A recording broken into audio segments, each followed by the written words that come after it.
Minggu lalu pertemuan pertama kita, Romo Budiono sudah memberikan pengantar tentang nabi-nabi secara umum, bagaimana latar belakang sejarah, kemudian juga mengenai kenabian dalam kitab suci, dan beberapa hal lain mengenai siapakah nabi, dan lain sebagainya.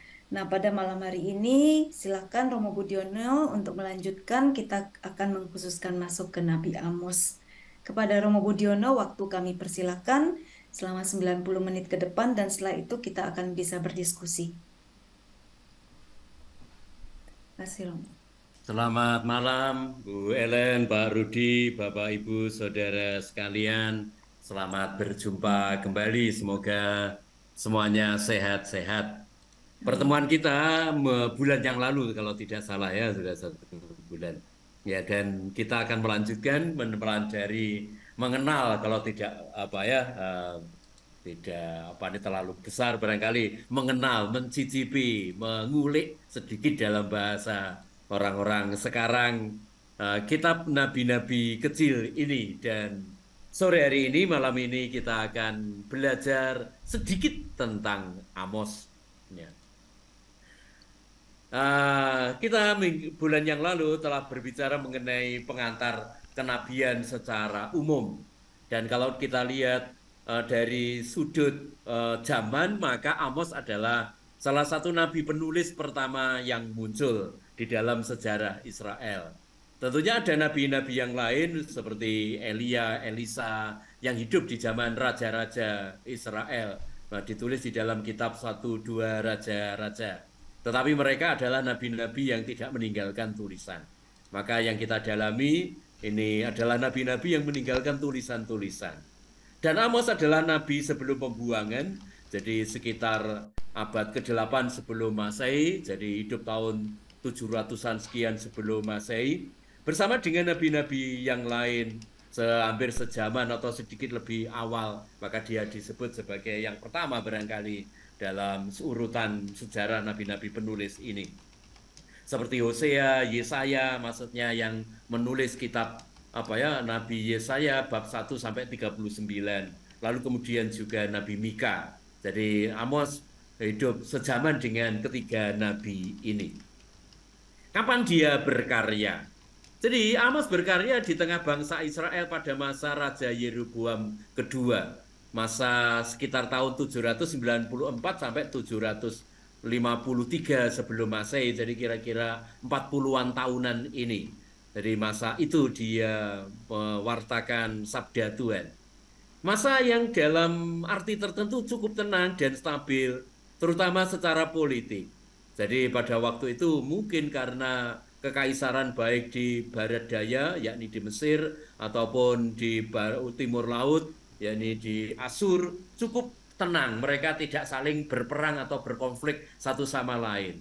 Sehingga Israel bisa menyelenggarakan pembangunan dengan cukup tenang. Itu saya kira normal. Ketika ada banyak peperangan, maka pembangunan tidak bisa berlangsung dengan baik. Jadi situasi cukup tenang. Dan mereka nampaknya juga mulai menikmati kemakmuran.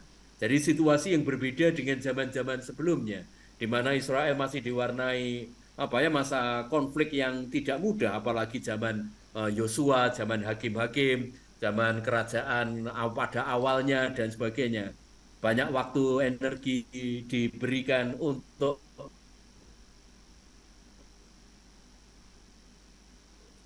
apa ya melawan musuh itu di negara-negara menanam gandum, anggur dan sebagainya. Maka lalu kemudian kemakmuran muncul karena itu. Tetapi menarik justru Amos apa ya diutus di zaman yang dalam tanda petik ketika orang Israel hidup di dalam kedamaian, ketentraman atau kemakmuran ini. Amos menurut apa yang dia katakan sendiri di dalam kitab Amos ini, dia adalah seorang peternak domba dari Tekoa. Itu Tekoa kilometer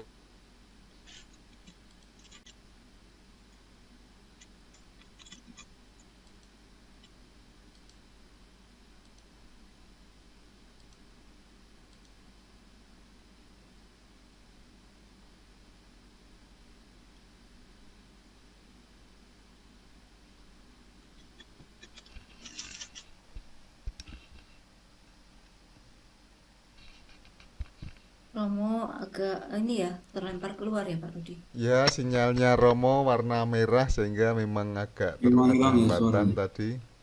Sinyalnya sedang ada gangguan. Kita Ya, tunggu tunggu sebentar ya kembali Bapak Ibu ya. Romo bergabung kembali. Beliau ya sudah masuk kembali.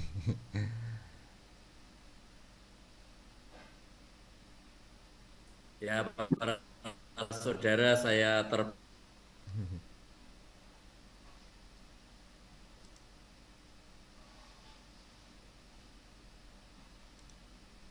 Wah, ini terpental oleh internet saya. Iya. Baik, kita lanjutkan ini ya, cerita kita. Jadi Amos itu muncul dan diutus Tuhan untuk menyampaikan kecaman keras kepada bangsa itu. Mengapa kok kecaman keras? Jadi ini barangkali juga menjadi apa ya hal yang penting sekali yang tidak disampaikan oleh Amos dalam kitab Amos dan sangat aktual juga barangkali untuk zaman kita ini. Sebab justru di tengah kemajuan yang mereka alami tersembunyi wajah kejahatan, wajah keburukan dan dosa. Ini hal yang barangkali sangat menarik apa ya yang diwartakan oleh Amos. Jadi menyembunyikan itu dosa-dosa yang tidak terduga.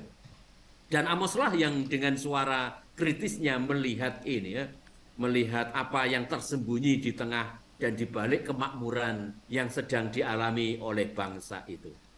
Jadi terutama dosa mereka adalah kekerasan dan ketidakadilan. Hanya dikatakan di sini di dalam bab 6 kata-kata yang sangat terkenal dari Amos.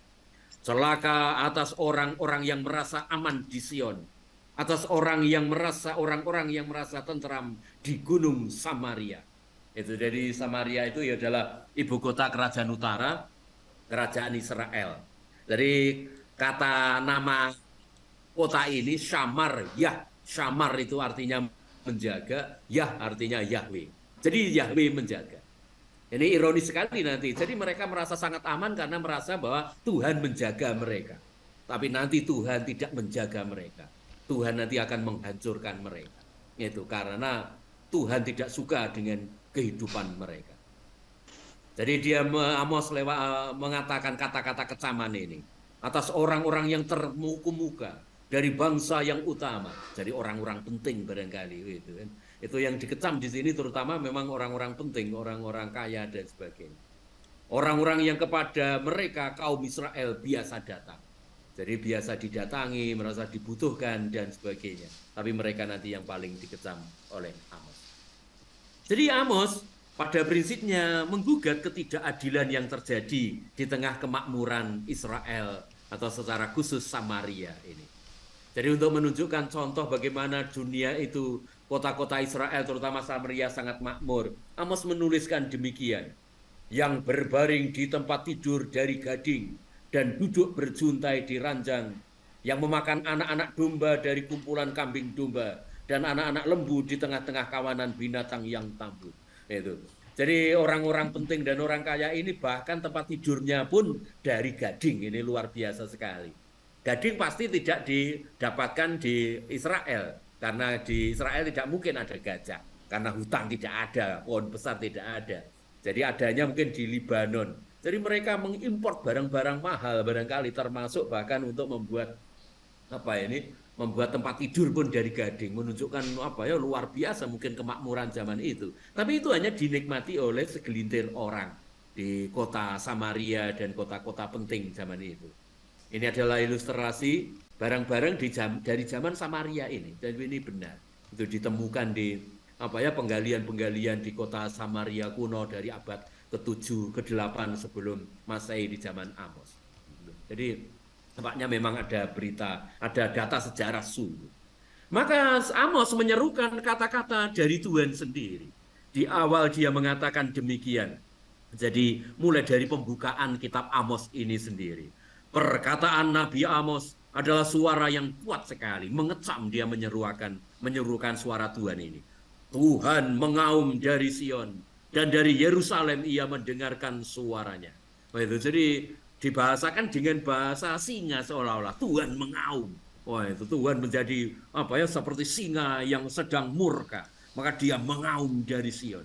Dari Yerusalem dia mendengar memperdengarkan suaranya. Akibat dari suara Tuhan yang mengaum ini, keringlah padang-padang penggembalaan dan layulah puncak Gunung Karmel. Wah ini saya ikut sedih ini karena puncak Gunung Karmel ikut layu ini. Saya sebagai Karmelit ini karena sabda Tuhan. Itu untuk menunjukkan bahwa sabda Tuhan bisa dahsyat luar biasa, menakutkan luar biasa. Itu bisa bayangkan para saudara misalnya Pak Philip atau Pak Rudi misalnya kan itu kalau kita melihat singa di taman safari ya tak takut. Coba kalau misalnya kita di hutan lalu tiba-tiba singa ada di depan kita bisa terkencing-kencing. Jadi Amos membayangkan bahwa sabda Tuhan itu seperti singa yang mengaum, yang mestinya membuat mereka gemetar dan sebagainya. Nah, isi dari kitab Amos bisa dibagi di dalam 3 bagian ini. Yang pertama perkataan atau kecaman melawan bangsa-bangsa. Ini menarik sekali. Diawali dengan kecaman atau perkataan melawan bangsa-bangsa. Lalu kemudian dilanjutkan dengan 3 khotbah atau 3 diskursus melawan Israel. Mengembangkan lebih lanjut kecaman Tuhan terhadap Israel. Lalu kemudian di bagian ketiga dilengkapi dengan 5 penglihatan dalam bab 7 sampai bab 9. Demikian isi secara ringkas kitab Amos ini, jadi gampang untuk dihafal. Jadi perkataan melawan bangsa-bangsa, 3 khotbah melawan Israel, lalu 5 penglihatan tentang rencana kehancuran Israel. Dan gagasan utama di dalam Amos adalah keadilan. Ini menjadi kata kunci. Itu kalau mau dikatakan ada 2 bagian yang penting. Yang pertama adalah gugatan atas ketidakadilan di Israel. Maka lalu kemudian dimaklumkan penghakiman yang adil dari Tuhan. Atas ketidakadilan Tuhan membuat keadilan. Supaya adil maka Israel dihukum. Itu. Jadi ini gagasan sangat sederhana. Di mana ada ketidakadilan, ada pelanggaran, ada dosa, harus ada pengadilan.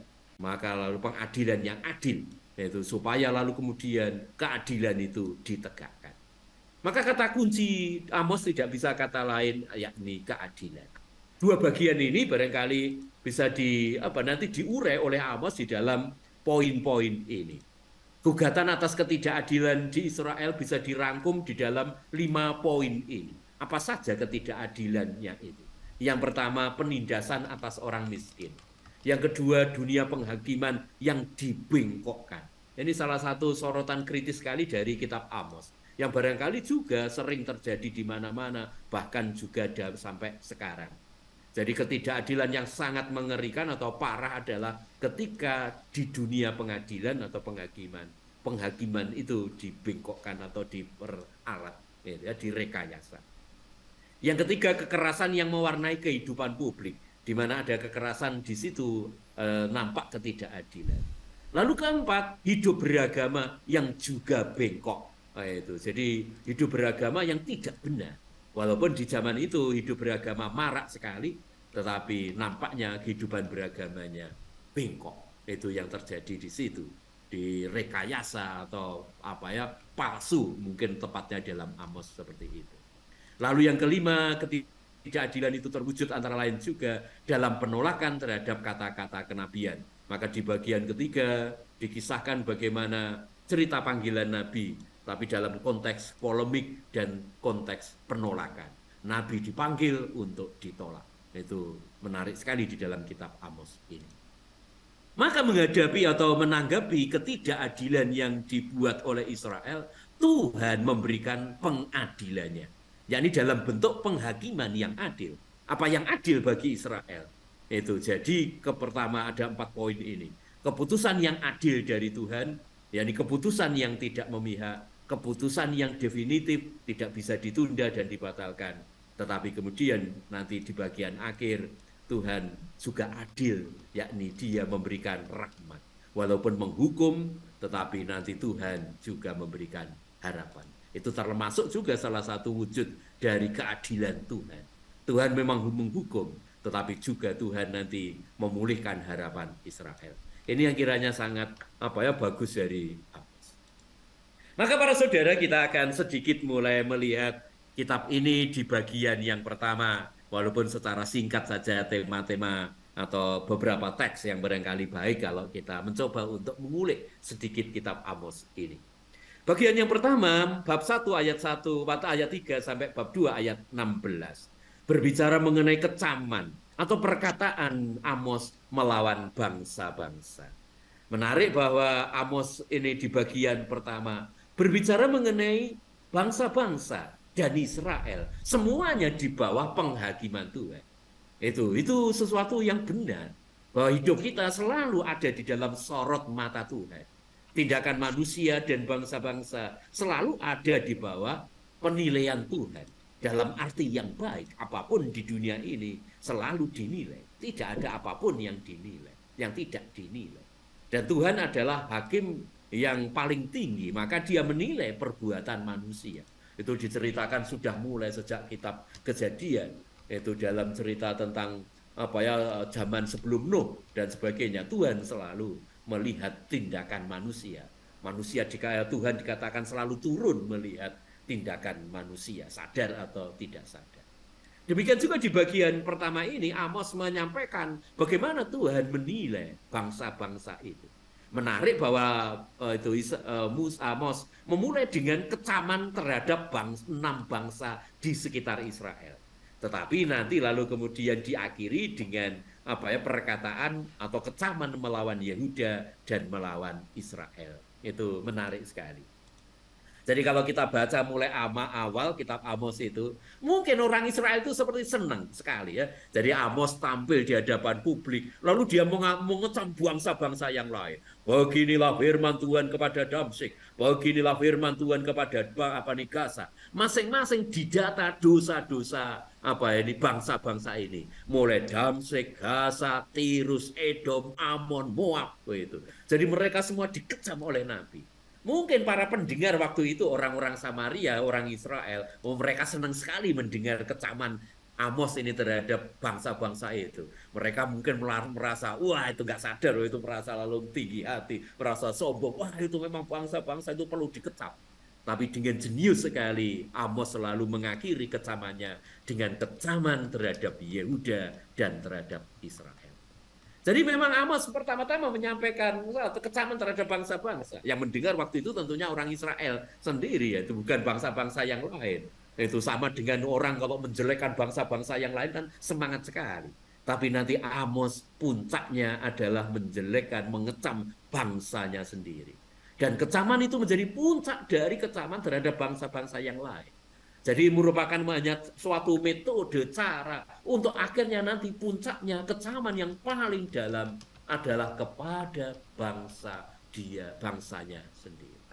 Itu sesuatu kedalaman spiritual yang menurut saya menarik sekali dari Amos ini, yang tentunya dalam inspirasi Tuhan sendiri. Kita umat beriman biasanya senang sekali mengecam umat yang lain. Itu tapi lupa bahkan lalu mengecam diri sendiri. Itu kalau kita mencontoh Amos tidak tedeng aling-aling. Bahkan nanti puncak dari kecaman adalah terhadap diri kita sendiri, autokritik terhadap diri sendiri.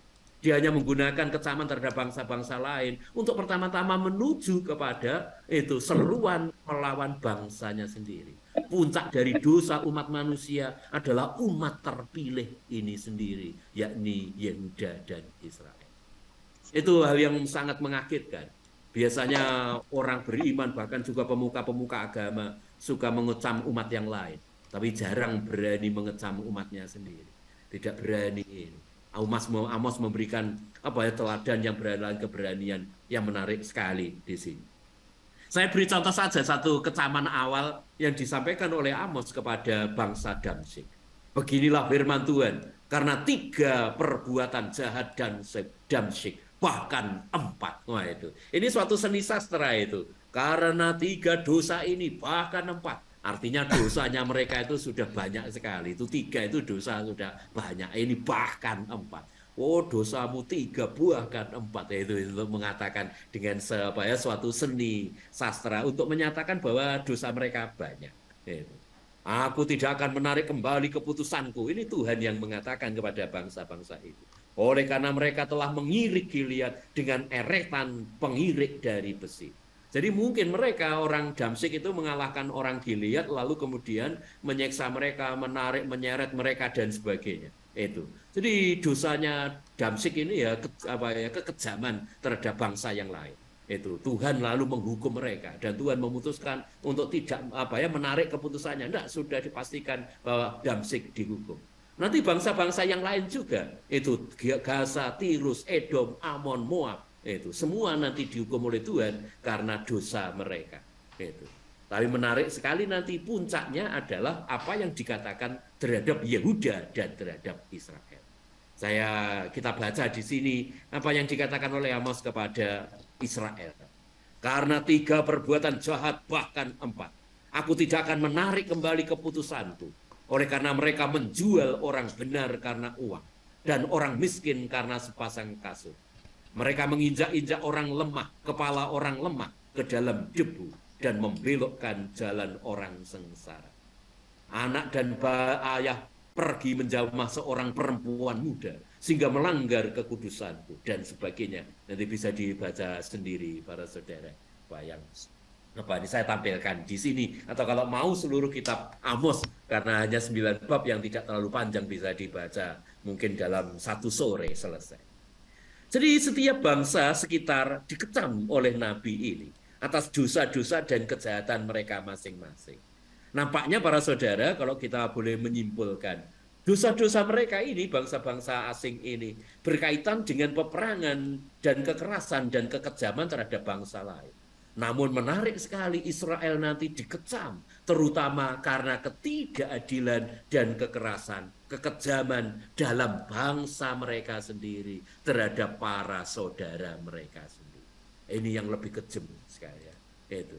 Kalau bangsa yang lain barangkali kejam terhadap bangsa yang lain. Ini bahkan kejam, tidak adil bahkan terhadap sesama saudara mereka. Jadi ini bangsa terpilih ini dikecam paling keras oleh nabi. Maka kita lanjut ke bagian yang kedua, yaitu diskursus atau khotbah melawan Israel. Jadi apa yang sudah dikatakan di bagian pertama berangkat dari kecaman bangsa-bangsa ini lalu dilanjutkan dalam secara khusus dalam kecaman terhadap bangsa Israel itu sendiri. Ini skema yang ditemukan oleh seorang ahli ini Romo Bowati, seorang eksegit dari Italia, dosen pembimbing saya dulu. Beliau merangkum dalam skema di bagian yang kedua ini seperti ini. Itu jerat bagi bangsa, bagi anak-anak Israel. Lalu di bawah racun bagi bangsa Israel. Ini jadi dengan bahasa yang sangat itu sangat khas itu zamannya itu. Jadi racun dan jerat atau jerat dengan racun akan menimpa Israel. Lalu kemudian ada dua kenyataan yang berulang berkaitan dengan kekayaan dan ibadat. Ini menarik sekali para saudara. Di bagian B berkaitan dengan bagian B aksen, itu kalau nanti Anda bisa membacanya dengan teliti sendiri-sendiri. Jadi dikatakan diringkas di sini pesan dari Nabi sangat tajam sekali. Pelipat gandaan kekayaan tidak menyelamatkan anak-anak Israel. Di bagian B di sini para saudara, berkaitan dengan di bagian B di bawah, pembengkokan kekayaan tidak menyelamatkan Israel. Itu. Lalu kemudian C, pelipat gandaan ibadat tidak menyelamatkan anak-anak Israel. Pembengkokan ibadat tidak akan menyelamatkan Israel. Nanti akan kita sedikit dalami ini. Lalu di tengah-tengah bagian D ada ungkapan nanti dalam bab 5 ayat 1 sampai 17. Bagaimana Amos atas nama Tuhan mengungkapkan kesedihannya dalam jenis sastra ini disebut sebagai ratapan penguburan. Ratapan penguburan perawan Israel. Jadi Amos menyampaikan pesannya lewat suatu bentuk sastra yang sangat menarik, sastra zaman itu. Yang mungkin di sini kurang nampak, tapi walaupun di berbagai kebudayaan ada. Baik misalnya yang saya kenal misalnya bukan hanya dalam tradisi Yahudi, misalnya di Batak itu ada andung-andung. Itu. Jadi menangisi orang yang meninggal. Lalu kemudian dalam tradisi Cina juga, dalam upacara penguburan ada kelompok orang-orang yang mengungkapkan itu dalam bentuk nyanyian, itu kesedihan ratapan. Itu menarik ya itu. Jadi apa yang dikatakan oleh Amos ini seperti ratapan atas penguburan. Itu jadi Tuhan itu sedih sekali di hadapan kelakuan Israel. Mereka itu seperti perawan yang mati. Itu belum menikah, belum menghasilkan anak cucu, tapi sudah mati. Kalau boleh mengatakan di sini para saudara sedikit latar belakang budaya mereka. Tidak ada yang lebih menyedihkan daripada kematian seorang perawan bagi orang Israel. Karena orang itu diharapkan beranak cucu. Mereka subur hidupnya dengan memiliki anak dan cucu. Maka apa yang paling menyedihkan adalah ketika orang itu tidak punya anak, tidak punya cucu, dan mati, masih perjaka atau perawan. Itu jadi orang yang tidak menghasilkan apa-apa, bahasanya yang mau dikatakan adalah itu. Jadi orang Israel diumpamakan seperti orang yang tidak menghasilkan apa-apa, tidak berbuah apa-apa. Maka lalu kemudian itu Tuhan menangis seperti seolah-olah penguburan seorang perawan. Ini jadi upacara pemakaman seorang perawan, hal yang menyedihkan sekali. Itu yang mau dikatakan di sini, maka kita akan sedikit melihat apa yang dikatakan oleh Amos ini. Yang pertama itu jerat bagi anak-anak Israel. Jadi Tuhan di sini menyatakan rencana penghukumannya, karena Israel ini yang dicintai tetapi tidak menghasilkan apa-apa atau tidak berbuah. Dengarlah firman ini yang diucapkan Tuhan tentang kamu, hai orang Israel, tentang segenap kaum yang telah kau kutuntun keluar dari tanah Mesir, bunyinya. Hanya kamu yang kukenal dari segala kaum muka bumi. Sebab itu aku akan menghukum kamu karena segala kesalahan. Jadi demikian dibuka diskursus atau khotbah Amos ini dengan kata-kata ini. Mengingatkan mereka akan sejarah mereka dari pembuangan Mesir, itu dari penindasan di Mesir, lalu kemudian mereka dibebaskan oleh Tuhan. Jadi dengan bahasa kenabian, nanti juga Hosea berbicara dengan bahasa yang kurang lebih sama. Israel itu seperti kekasih Tuhan. Mereka itu dulu adalah bangsa yang tertindas. Tetapi kemudian dipilih oleh Tuhan, menjadi milik pusakanya, menjadi harta kekayaannya itu, menjadi kekasihnya seolah-olah begitu. Itu bahkan dikatakan di sini seolah-olah dari segala bangsa hanya kamu yang kukenal. Artinya Israel ini yang paling dicintai di seluruh muka bumi oleh Tuhan ini. Tetapi kemudian mereka ternyata tidak seperti yang diharapkan. Itu maka lalu kemudian Tuhan itu menetapkan untuk menghukum mereka karena kesalahannya itu. Jadi Tuhan punya alasan itu, maka dia membuat di sini khotbah retoris. Berjalankah dua orang bersama-sama jika mereka belum berjanji? Mengaumkah seekor singa di hutan apabila tidak mendapat mangsa? Itu. Jadi Tuhan bertindak tentu ada alasan. Tidak mungkin Tuhan tidak bertindak tanpa alasan. Tuhan di sini menghukum juga dengan alasan-alasan yang sangat kuat. Itu. Nah, alasannya adalah ini. Jadi itu yang tadi saya ungkap pada awal, itu penting sekali. Jadi mereka hidup di dalam suasana kemakmuran. Dan mereka semua memuja-muja kemakmuran ini, kekayaan ini. Nanti salah satu akibat yang buruk adalah mereka lari menyembah Baal, dewa hujan badai, dewa kemakmuran itu. Dan ini yang dikecam oleh Tuhan lewat Amos ini. Jadi mereka lupa akan kesederhanaan dalam perjalanan bersama di padang gurun dulu. Jadi mereka dulu bangsa yang tertindas, senasib seperjuangan, sama-sama miskin. Maka Tuhan memberikan mereka makan yang sama, yakni mana di padang gurun itu. Mereka berbagi dari nasib mereka yang menderita bersama itu. Tapi ketika mereka di zaman kemakmuran, mereka lupa. Kelompok-kelompok yang kuat lalu kemudian mengejar-ngejar kekayaan. Di sini diungkapkan melipat gandakan kekayaan. Tetapi Amos selalu menegaskan bahwa kekayaan yang mereka lipat gandakan tidak akan menyelamatkan mereka. Demikian dikatakan salah satunya kata-kata yang termasuk paling terkenal dari Amos. Dengarlah firman ini, hai lembu-lembu Basan yang ada di gunung Samaria. Nah itu, jadi lembu-lembu basan itu suatu apa ya sebutan sentilan untuk orang-orang terutama istri-istri pejabat-pejabat yang gemuk-gemuk. Nah, ya kan? Karena lembu basan itu lembu di daerah Hirmon sana yang sangat terkenal itu karena daerahnya subur, rumputnya subur, sehingga lembu-lembunya memang besar-besar dan gemuk-gemuk. Jadi lambang apa ini lembu-lembu basan sebutannya ini menjadi lambang bagi orang-orang kaya yang menggemukkan dirinya terutama istri-istri mereka ini. Itu dikatakan itu. Yang memeras orang lemah, yang menginjak orang miskin, yang mengatakan kepada tuan-tuanmu, bawalah kemari supaya kita minum-minum. Jadi mereka nampaknya hidupnya diwarnai oleh kesenangan demi kesenangan setiap hari. Tapi Amos di sini menegaskan bahwa lipat gandaan kekayaan yang mereka lakukan tidak akan menyelamatkan mereka.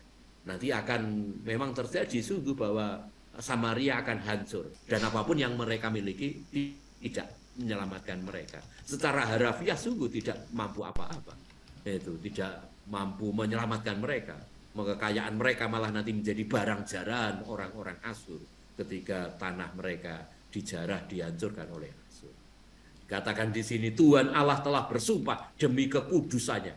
Sesungguhnya akan datang masanya bagimu bahwa kamu akan diangkat dengan kait dan yang tertinggal di antara kamu dengan kail ikan. Kamu akan keluar melalui belahan tembok, masing-masing lurus ke depan, dan kamu akan diseret ke arah Hirmon.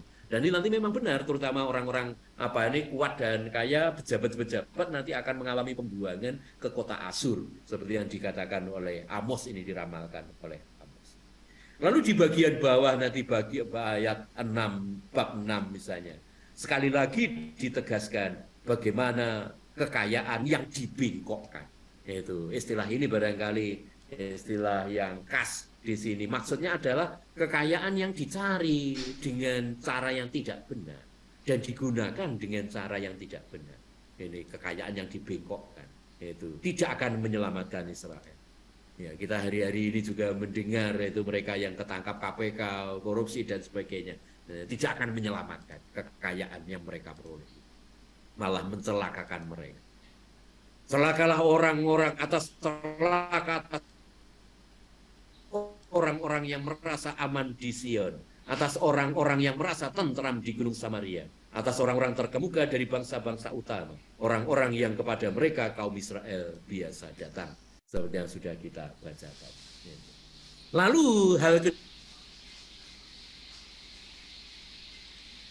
ini menarik sekali para saudara. Yang barangkali sesuatu yang sangat mengagetkan. Sekaligus nanti sesuatu yang khas yang datang dari Amos yang akan nanti dilanjutkan juga oleh nabi-nabi yang lain. Seperti misalnya Yesaya, lalu kemudian juga Yeremia, Yeskiel sejauh saya ingat. Itu jadi nabi-nabi ini, terutama Amos, mengecam sesuatu yang mengagetkan. Yang dikecam adalah ibadat mereka. Itu pelipat gandaan ibadat kalau mau diberi judul di bagian ini. Tidak akan menyelamatkan Israel. Ini sungguh mengagetkan dan menarik para saudara untuk dipahami. Itu. Nanti saya akan jelaskan sedikit, tapi kita baca lebih dahulu salah satu teks Amos ini bab 4 ayat 4 dan 5. Datanglah ke Bet perbuatan jahat. Ini mengagetkan para saudara. Ini suatu kata yang barangkali tidak boleh ditangkap secara harafiah saja. Jadi Betel itu harafiahnya artinya rumah Allah. Itu tempat ibadah terkenal pada zaman Amos ini.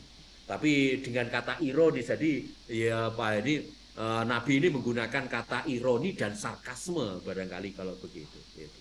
Datanglah ke Betel dan lakukanlah perbuatan yang jahat. Sama dengan misalnya saya menyampaikan atau mengatakan kepada Anda, saudara-saudara pergi sana ke gereja dan lakukan perbuatan jahat. Sama dengan begitu, itu bentuk suatu ironi dan sarkasme untuk membuat orang berpikir. Karena barangkali orang itu walaupun ke gereja tapi biasa berbuat jahat. Atau barangkali malah menutupi kejahatan yang dilakukan di situ. Ini suatu sarkasme dan ironi yang menarik sekali. Dan ketiga, dan perhebatlah perbuatan jahat. Bawalah korban sembelihanmu pada waktu pagi, dan persembahan persepuluhanmu pada waktu hari yang ketiga. Bakarlah korban syukur dan roti beragi, dan maklumkanlah persembahan-persembahan sukarela. Siarkan itu. Jadi ini bukan suatu undangan supaya untuk beribadat untuk dengan itu enggak. Itu jadi Nabi sedang mengecam peribadatan mereka dengan kata-kata yang keras, dengan kata sarkasme dan ironi. Sebab bukan demikian yang kamu sukai, hai orang Israel. Demikianlah firman Tuhan. Itu. Ini sungguh menarik sekali para saudara. Itu lalu di bagian bawah nanti akan tetap sekali lagi ini pernyataan kecaman terhadap ibadat. Itu dengan kata-kata yang lebih keras lagi. Itu. Jadi di dalam khotbah bab 5 ayat 21 dan 25 tentang apa yang diminta sebenarnya oleh Tuhan.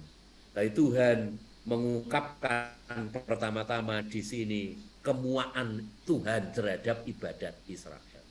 Dikatakan dalam ayat 21, 22 ini. Lalu kemudian 23 dan 23 itu. Menarik dan keras sekali. Aku membenci, aku menghinakan perayaan, dan aku tidak senang pada perkumpulan raya. Itu sekarang tidak dengan bahasa ironi atau tapi sarkasme juga. Itu sekarang to the point Tuhan mengatakan, aku membenci, aku menghinakan perayaan, aku tidak senang pada perkumpulan raya. Sungguh apabila kamu mempersembahkan kepadaku korban-korban bakaran dan korban-korban sajianmu, aku tidak suka. Dan kau korban keselamatanmu berupa ternak yang tambun, aku tidak mau pada. Jauhkanlah daripadaku keramaian nyanyian-nyanyian, lagu gambusmu tidak mau aku dengar. Ini sungguh mengagetkan para saudara semua, apa yang dikatakan oleh Amos ini. Bagaimana Tuhan itu bisa benci terhadap ibadat-ibadat Israel ini. Ya, saya tidak sempat menulis komentar secara lebih detail, tapi mungkin saya komentari di sini ya. Itu. Jadi Tuhan menyatakan di sini sesuatu yang mengagetkan. Itu di dalam gaya sastra para nabi disebut Tuhan, ibadat yang ditolak oleh Tuhan. Jadi Tuhan benci terhadap perayaan mereka. Di bagian atas tadi dalam bab 4 dikatakan bahwa mereka melipat gandakan perayaan-perayaan. Memang nampaknya para saudara di zaman itu, di zaman makmur, itu mereka bisa menyelenggarakan peribadatan dengan jauh lebih hebat. Seperti zaman kita ini para saudara. Itu zaman kita adalah zaman di mana barangkali peribadatan marak luar biasa. Terutama di Indonesia ini. Itu. Jadi ada berbagai penulis yang mengatakan baik entah dalam gereja maupun juga tentang agama-agama yang lain. Indonesia sekarang adalah orang yang sedang keranjingan ibadat dan agama. Itu ada satu buku yang saya baca itu puber agama di negeriku. Wah, itu menarik sekali. Jadi orang Indonesia sedang senang-senangnya agama. Itu nampaknya benar ibadat di mana-mana. Kalau dalam konteks kita barangkali ziarah mana-mana, ziarah 9 buah sebagainya. Atau mungkin secara umum besar-besar mewah luar biasa, tempat-tempat ziarah di mana-mana luar biasa. Ini suatu fenomena tertentu yang menarik sekali. Itu di zaman Amos barangkali nampaknya kurang lebih ya ada fenomena seperti itu, di mana mereka membuat ibadat yang meriah-meriah banyak sekali, dan mereka suka akan ibadat-ibadat itu. Tempat peribadatan mungkin juga dibangun sebagus mungkin seperti zaman kita ini. Tapi sungguh mengagetkan bahwa Tuhan mengatakan itu benci. Dia memandang hina, tidak senang. Itu dia tidak suka, dia tidak mau memandang. Mengapa Tuhan melakukan ini? Mengapa Tuhan tidak suka pada ibadat Israel itu? Bahkan muak terhadap ibadat Israel itu. Tentunya para saudara kita tidak boleh serta-merta mengambil kesimpulan simplistis. Lalu ya sudah Romo, kita tidak perlu ibadat lagi Romo ya. Itu tidak usah bangun gereja dan lain-lain. Ya tidak perlu Romo ya. Bukan itu maksudnya. Tentunya itu sejauh perlu ya baik dilakukan. Walaupun menurut saya juga tidak boleh berlebihan membangun hal-hal yang bersifat fisik dan sebagainya. Apa yang sedang dikatakan oleh Tuhan barangkali nanti akan kita lihat di bawah. Mengapa Tuhan mengecam peribadatan Israel dan tidak suka ini.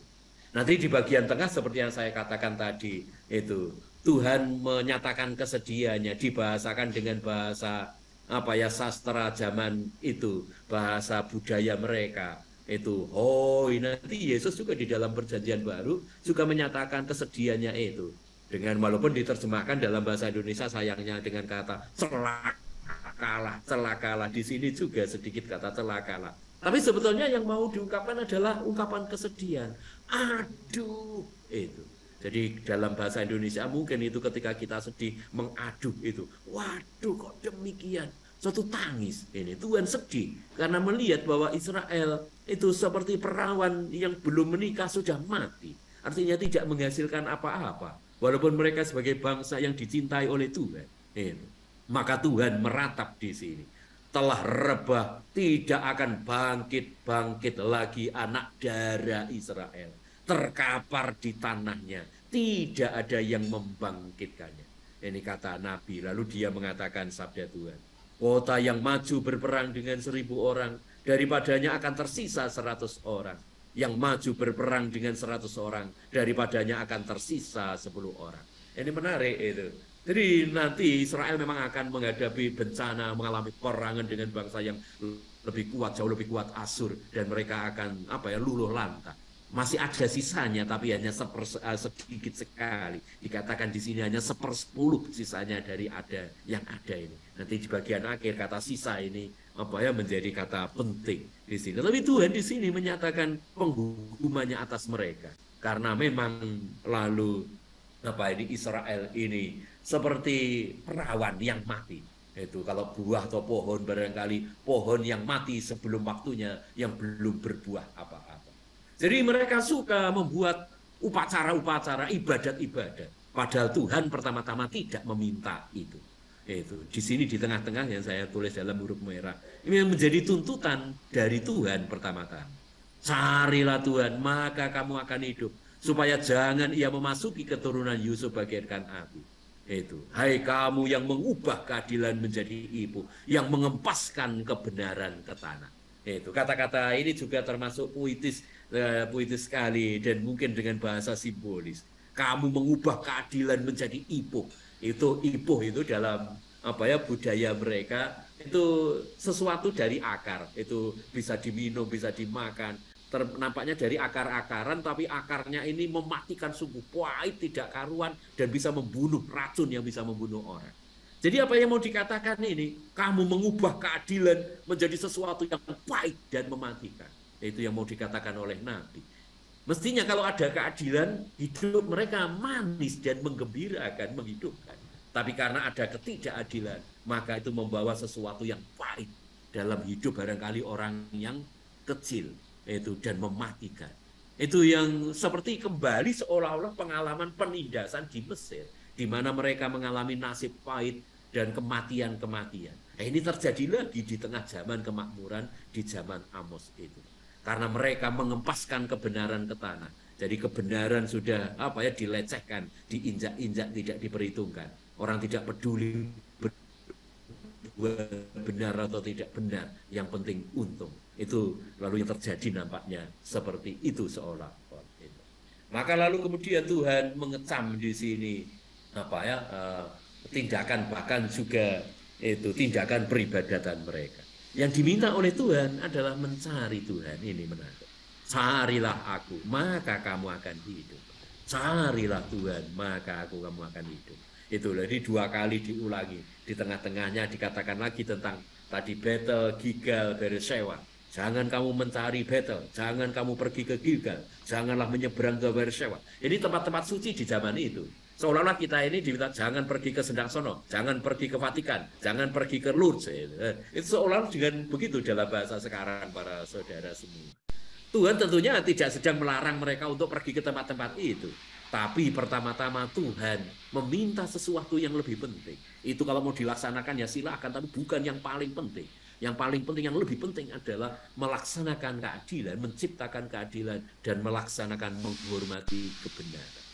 Itu yang mau dikatakan oleh Tuhan lewat Amos di sini.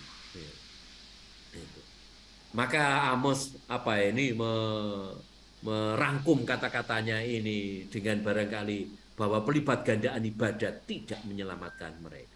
Jadi di zaman Amos itu di mana peribadatan itu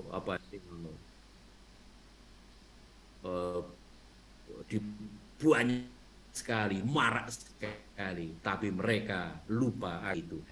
Itu diulang di sini 2 kali oleh Nabi. Carilah Tuhan.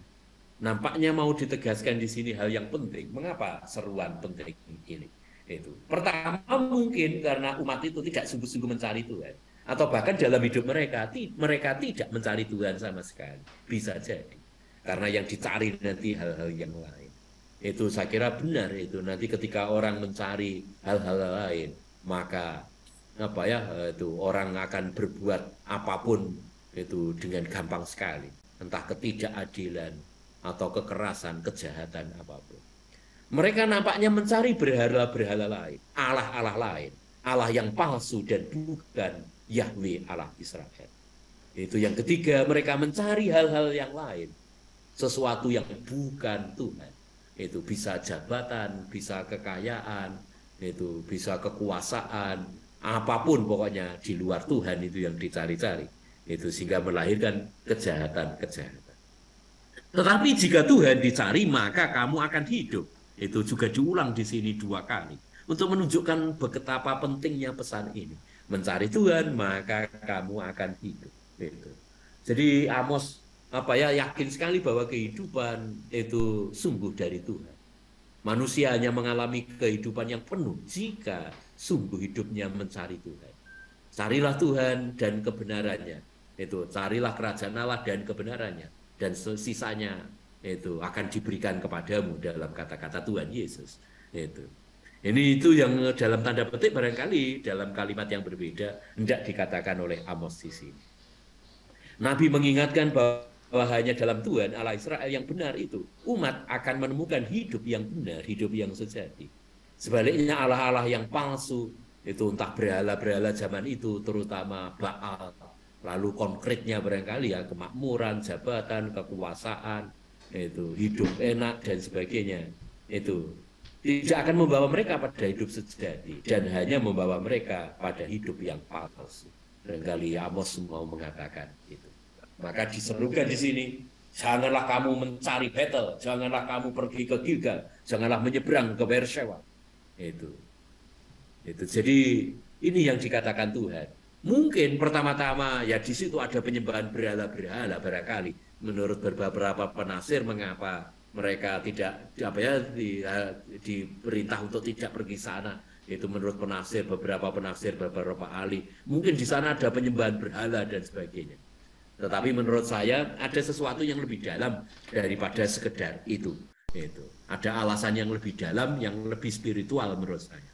Ini saya tunjukkan 3 tempat yang penting yang disebut oleh Amos itu. Betel, Gilgal, dan Beersheba. Tempat-tempat penting di mana di situ ada ibadat-ibadat. Betel merupakan tempat Yakub bertemu dengan Tuhan. Itu diceritakan di dalam kitab Kejadian itu. Lalu di sanalah Yakub itu mendapat nama baru Israel dan menerima janji itu sehingga tempat itu penting sekali dari bangsa itu bagi bangsa Israel, mengingatkan akan sejarah nenek moyang di mana mereka bangsa Israel mengikat perjanjian dengan Tuhan. Itu di mana Tuhan mestinya menghendaki komitmen dari mereka semua. Dan bukan hanya sekedar nostalgia, memori romantis dan sebagainya. Tapi Betel mestinya mengingatkan mereka akan ikatan yang mendalam dengan Tuhan. Lalu Gilgal juga mengingatkan Israel akan sejarah masa lampau. Setelah 40 tahun mengembara di padang gurun, nenek moyang masuk tanah terjanji dan berkemah. Itu lewat Gilgal itu. Di sana mereka membuat kemah, memperbaharui perjanjian. Dengan sunat merayakan Paskah, mengingat pembebasan dari Mesir, lalu mencicipi untuk pertama kali buah tanah terjanji. Mulai mengalami kemenangan dan mulai memiliki sedikit tanah Israel. Jadi ini ingatan yang penting sekali di sana. Tapi Tuhan menghendaki itu tidak hanya sekedar pergi ke sana membuat upacara, tapi mengingat pesan-pesan penting itu yang harus menjadi apa ya dasar dari hidup mereka. Itu. Jadi mereka diminta untuk sungguh mengikuti Tuhan. Kalau dalam istilah sekarang barangkali fellowship, ada berbagai kelompok fellowship itu. Harapannya bahwa lalu kemudian itu juga mempunyai makna yang mendalam, bahwa kita semua harus mengikuti Tuhan. Lalu kemudian kalau dalam bahasa Injil itu kemuritan, Tuhan itu meminta kita untuk menjadi murid sungguh-sungguh dari Tuhan sendiri. Seperti 12 rasul yang kemana-mana ikut Yesus itu di dalam perjanjian baru. Dan bukan sekedar bahwa iman itu, agama itu identitas yang mendangkal.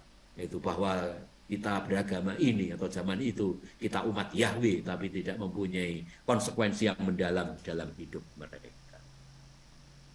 Lalu Bersewa juga mengingatkan hal yang penting sekali. Mengingatkan mereka tentang Abraham, tentang Iskak, tentang Yakub, para bapa mereka di dalam iman. Itu mereka yang telah diberkati dan diteguhkan oleh Tuhan dan menjamin penyertaannya bagi mereka. Itu. Tapi itu tidak boleh hanya menjadi suatu tempat nostalgia. Tuhan mengendaki yang lebih dalam, tidak hanya sekedar membanggakan iman dan jasa nenek moyang, tetapi mencari Tuhan dengan kesungguhan hati mereka, seperti juga Abraham, Iskak, dan Yakub itu. Nah, maka kalau saya mengutip perjanjian baru dalam Injil, mungkin ini juga kata-kata Amos ini juga mengingatkan kita pada kata-kata Tuhan Yesus seperti dikatakan dalam Matius misalnya, bab 7 ayat 21 sampai 23 itu. Bukan setiap orang yang berseru-seru kepadaku, Tuhan, Tuhan, akan masuk dalam kerajaan surga, melainkan dia yang melakukan kehendak Bapakku yang di surga. Mungkin seperti itu kalau kita sejajarkan dengan teks-teks perjanjian baru, pesan Amos mungkin secara tajam seperti itu. Juga nanti dalam perjumpaannya dengan wanita Samaria itu di sumur Yakub kebetulan kan, itu di Betel, tidak jauh dari Betel ini. Itu. Jadi dikatakan oleh Tuhan pada waktunya akan tiba itu penyembah-penyembah itu bukan pertama-tama di sumur Yakub atau di mana, tapi bukan di Betel atau di mana, tapi gunung ini atau gunung itu atau di Yerusalem, tapi menyembah Allah dalam roh dan kebenaran. Menyembah roh dalam menyembah Tuhan dalam roh dan kebenaran berarti apa ya? Walaupun dia tidak kelihatan, itu maka kita harus menyembah dalam roh. Tetapi orang menyadari dan mengakui bahwa dia ada dan hidup. Dan dalam kedalaman roh dan jiwanya. Tidak hanya sekedar fisik, mulut saja. Itu mungkin yang mau dikatakan oleh Amos mengecam Israel. Mereka menyembah dengan mulut. Nanti Hosea mengatakan dengan kata-kata namaku selalu ada di dalam mulut mereka, tetapi hati mereka jauh daripadaku. Itu dikatakan oleh Hosea nanti kalau Bapak Ibu belajar Hosea. Jadi ketika orang sungguh mencari Tuhan, Allah yang benar, maka dia menyingkirkan hal-hal lain selain Tuhan, agar tidak menjadi tuan dalam hidupnya dan menjadi Allah-Allah palsu. Entah itu harta benda, kekayaan, keinginan, kesenangan, jabatan, prestasi, kesehatan, atau apapun. Kalau mau dikatakan demikian, ini sedikit inspirasi untuk zaman kita sekarang. Yang diminta Tuhan adalah carilah yang baik dan jangan yang jahat. Itu kalau mau diskemakan, itu teksnya seperti ini. Ada perintah, ada tujuan, ada perintah, tujuan. Carilah yang baik dan jangan yang jahat, supaya kamu hidup. Itu. Jadi ketika kita mencari yang baik dan menghindari yang jahat, kita akan hidup. Itu keyakinan sederhana, tapi esensial dari yang diajarkan oleh Nabi Amos ini. Dengan demikian Tuhan Allah semesta alam akan menyertai kamu seperti yang kamu katakan. Itu jadi sebetulnya mereka ya sudah tahu, tapi mereka tidak melaksanakan. Itu yang dikecam oleh Amos. Diulangi lagi di sini dalam aksen ayat 15. Bencilah yang jahat dan cintailah yang baik. Sekarang dibalik. Dan tegakkanlah keadilan di pintu gerbang. Itu ada tambahan di sini. Menegakkan keadilan di pintu gerbang. Mungkin Tuhan semesta alam akan mengasihani sisa-sisa keturunan Yusuf itu dikatakan di sini. Jadi dunia yang dihadapi oleh Amos nampaknya adalah sebuah dunia yang tidak sungguh-sungguh mencari yang baik dan menolak yang jahat. Itu dari kata-kata yang dikatakan Nabi ada kesan kuat seperti itu. Itu dari nampaknya mereka tidak sungguh mencari yang baik dan menolak yang jahat, atau membenci yang jahat dan mencintai yang baik. Dunia yang dihadapi oleh Amos penuh dengan kejahatan, ketidakadilan, dan penyembahan berhala. Itu sementara nampaknya orang sibuk mempersembahkan korban-korban binatang. Para imam juga mempersembahkan dupa-dupa, mengadakan ibadat macam-macam. Tetapi apa yang penting malah dilupakan. Itu. Yang diminta oleh Tuhan pertama-tama adalah belas kasih, cinta kasih antar sesama, dan kebenaran atau keadilan. Itu. Situasi itu terjadi barangkali karena mereka menyembah bukan Allah yang benar, melainkan Allah yang palsu. Nanti dalam Injil hari Minggu ini nampaknya disinggung itu. Itu hidup yang kekal adalah mengenal Allah yang benar, itu, dan Yesus Kristus yang kau utus. Itu. Sementara tidak sadar atau tidak sadar, manusia tidak jarang mengikuti Allah-Allah palsu. Jadi walaupun kita percaya pada Allah yang ada di atas sana, mungkin hanya di bibir. Tapi yang kita percaya adalah hal-hal yang lain. Yang kita ikuti, yang kita cari-cari adalah hal-hal yang lain. Itu. Sebab kebenaran dan keadilan bukan urusan Allah Baal. Itu mengapa orang-orang Israel itu suka mengikuti Allah Baal. Karena Baal tidak ngurusi soal keadilan, kebenaran. Pokoknya kalau dia sudah disogok dengan persembahan, dia sudah senang. Itu yang mau dikatakan di sini. Jadi Baal tidak mempersoalkan tindakan manusia, moral manusia. Pokoknya dia mendapatkan persembahan sogokan, maka dia oke, sudah oke. Sementara Yahweh Allah Israel tidak. Allah Israel adalah Allah yang menuntut pertama-tama tindakan baik. Bukan pertama-tama persembahan dari pihak manusia.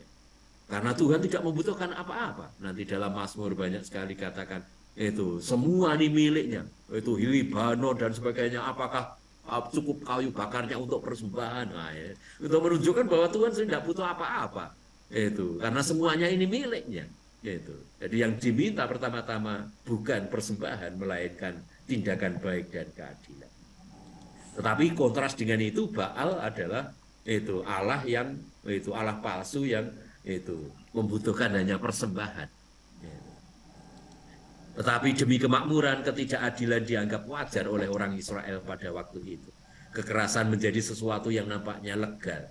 Itu seperti sekarang terjadi di berbagai tempat di zaman-zaman tertentu, di mana kehidupan dikuasai oleh premanisme misalnya, itu kekerasan dilegalkan karena dikuasai atau dibayar oleh uang, apapun dibayar oleh uang dan sebagainya. Nampaknya seperti itu, sehingga peri kemanusiaan dan persaudaraan diabaikan. Di sini salah satu tambahan yang menjadi catatan menarik, bahwa Amos menambahkan, tegakkanlah keadilan di pintu gerbang. Jadi mengapa ada sebutan pintu gerbang? Di zaman kuno para saudara, setiap kota selalu punya pintu gerbang. Ada beberapa tempat pintu gerbang ini. Di situ menjadi tempat pertemuan, itu menjadi pasar, menjadi tempat di mana orang bertukar pikiran, itu seperti mall zaman sekarang atau lapangan zaman sekarang, alun-alun kota mungkin, tapi tempatnya di pinggir kota tempat masuk. Itu ada sumur, orang bisa menimba untuk unta-unta atau kuda yang datang dari jauh, untuk sangu, kalau mereka mau berjalan ambil air dulu di sumur, itu ya dulu dari sumur langsung begitu. Nah disitulah tempat juga orang bertemu. Para penatua, orang menyelesaikan kasus-kasus dan sebagainya. Nah rupanya Amos melihat di zamannya itu, di tempat di mana di pintu gerbang misalnya mestinya harus ditegakkan keadilan, tapi di situ justru terjadi pelanggaran keadilan. Karena apa?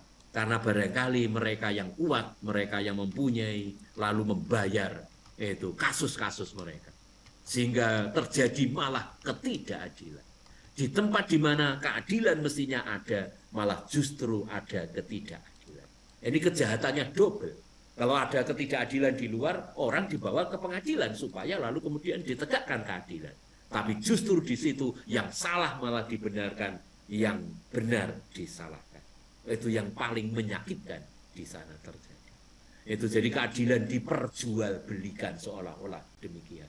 Yang kuat bisa membeli keadilan atau kebenaran itu. Yang lemah walaupun benar lalu kemudian dikalahkan. Itu yang dikecam sekali oleh Amos. Maka di bagian awal tadi kecaman terhadap orang Israel dikatakan ini, Mereka menjual orang benar karena uang dan orang miskin karena sepasang kasut. Wah itu. Jadi demi keuntungan mereka menjual orang benar.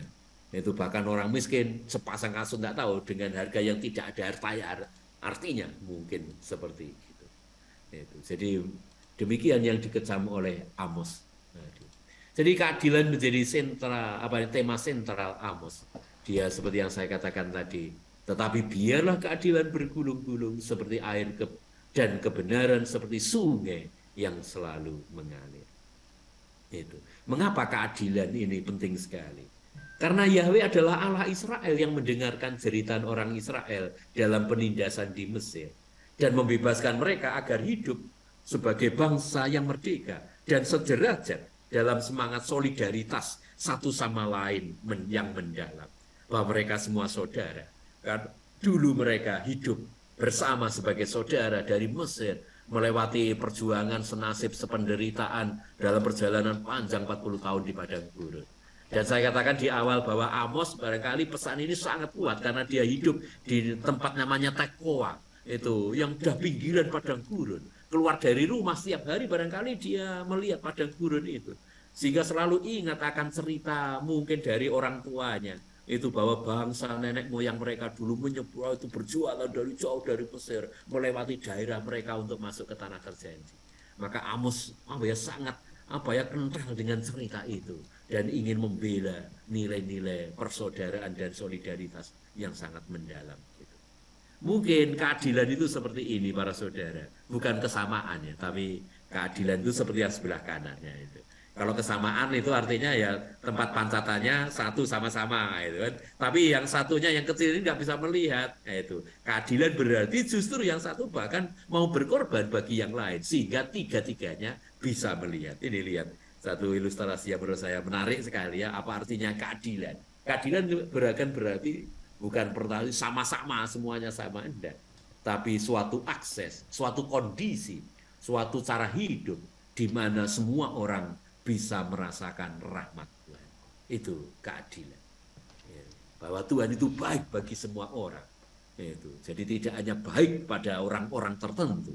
Kita ini anak-anaknya semua, maka semuanya diundang untuk menikmati rahmat Tuhan. Nah, para saudara, kita akan menutup pendalaman sedikit tentang Amos ini dengan bagian ketiga secara singkat saja. Dari Amos bab 7 ayat 1 sampai 9 ayat 15. Di sana dikatakan atau dipaparkan pemakluman tentang akhir dari Israel. Itu. Jadi di skemanya barangkali seperti ini, yaitu. Jadi doa permohonan Nabi untuk menunda kehancuran final. Tetapi pengusiran Nabi nanti menentukan kehancuran final. Itu jadi di bagian awal Amos berdoa bagi bangsa Israel itu, tapi Amos ditolak. Dan itu akan mempercepat kehancuran mereka. Lalu kemudian di ayat bab 8 ayat 4 sampai 14 di sana masih Amos bersabda, masih menyampaikan sabda Tuhan, akhir dari warta kenabian, sabda Tuhan yang terakhir bagi umat itu. Tapi itu pun nanti tidak didengarkan. Maka lalu Tuhan memerintahkan kehancuran final. Itu. Tetapi kemudian Amos memberikan catatan menarik sekali di bagian akhir seperti buntut dari kitab ini, yakni bahwa Tuhan menjanjikan pemulihan final. Sedikit sebagai komentar. Jadi salah satu tugas Nabi seperti yang saya sampaikan bulan lalu, Nabi adalah seorang yang hidupnya seluruhnya bagi umat. Tahu bahwa Israel ini bertegar tengkuk. Amos tetapi tetap berdoa bagi Israel. Itu dalam istilah Ibrani barangkali disebut doa syafaat. Doa bagi kepentingan orang lain. Dan Nabi adalah orang yang berjuang bagi keselamatan umatnya. Walaupun tahu bahwa umat ini tidak bertobat, tapi Nabi tetap memohonkan belas kasih bagi umatnya ini.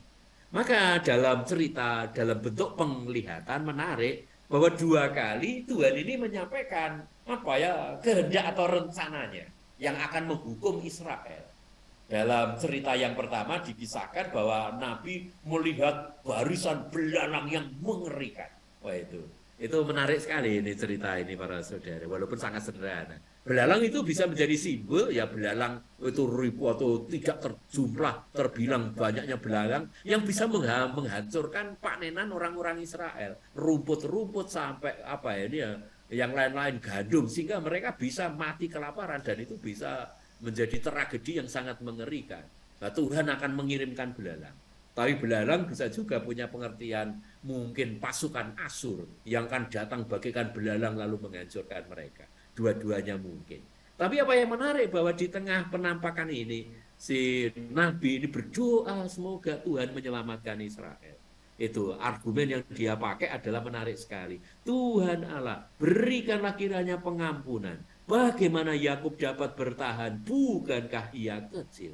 2 kali dia ulangi itu dalam 2 penampakan ini. Argumennya tetap sama. Jadi Tuhan ini apa ya dimohon supaya memberi pengampunan kepada Israel. Mereka ini kecil. Nah, itu. Jadi memang bangsa ini bangsa yang kecil lemah, tapi barangkali tegar tengkuk sombong dan sebagainya itu yang mau dikatakan. Dikatakan 2 kali bahwa Tuhan sebetulnya menyesal tidak akan menghukum Israel. Tetapi kemudian nanti ada sesuatu yang buruk karena akhirnya nabi ini ditolak. Mereka tidak mau bertobat. Gitu.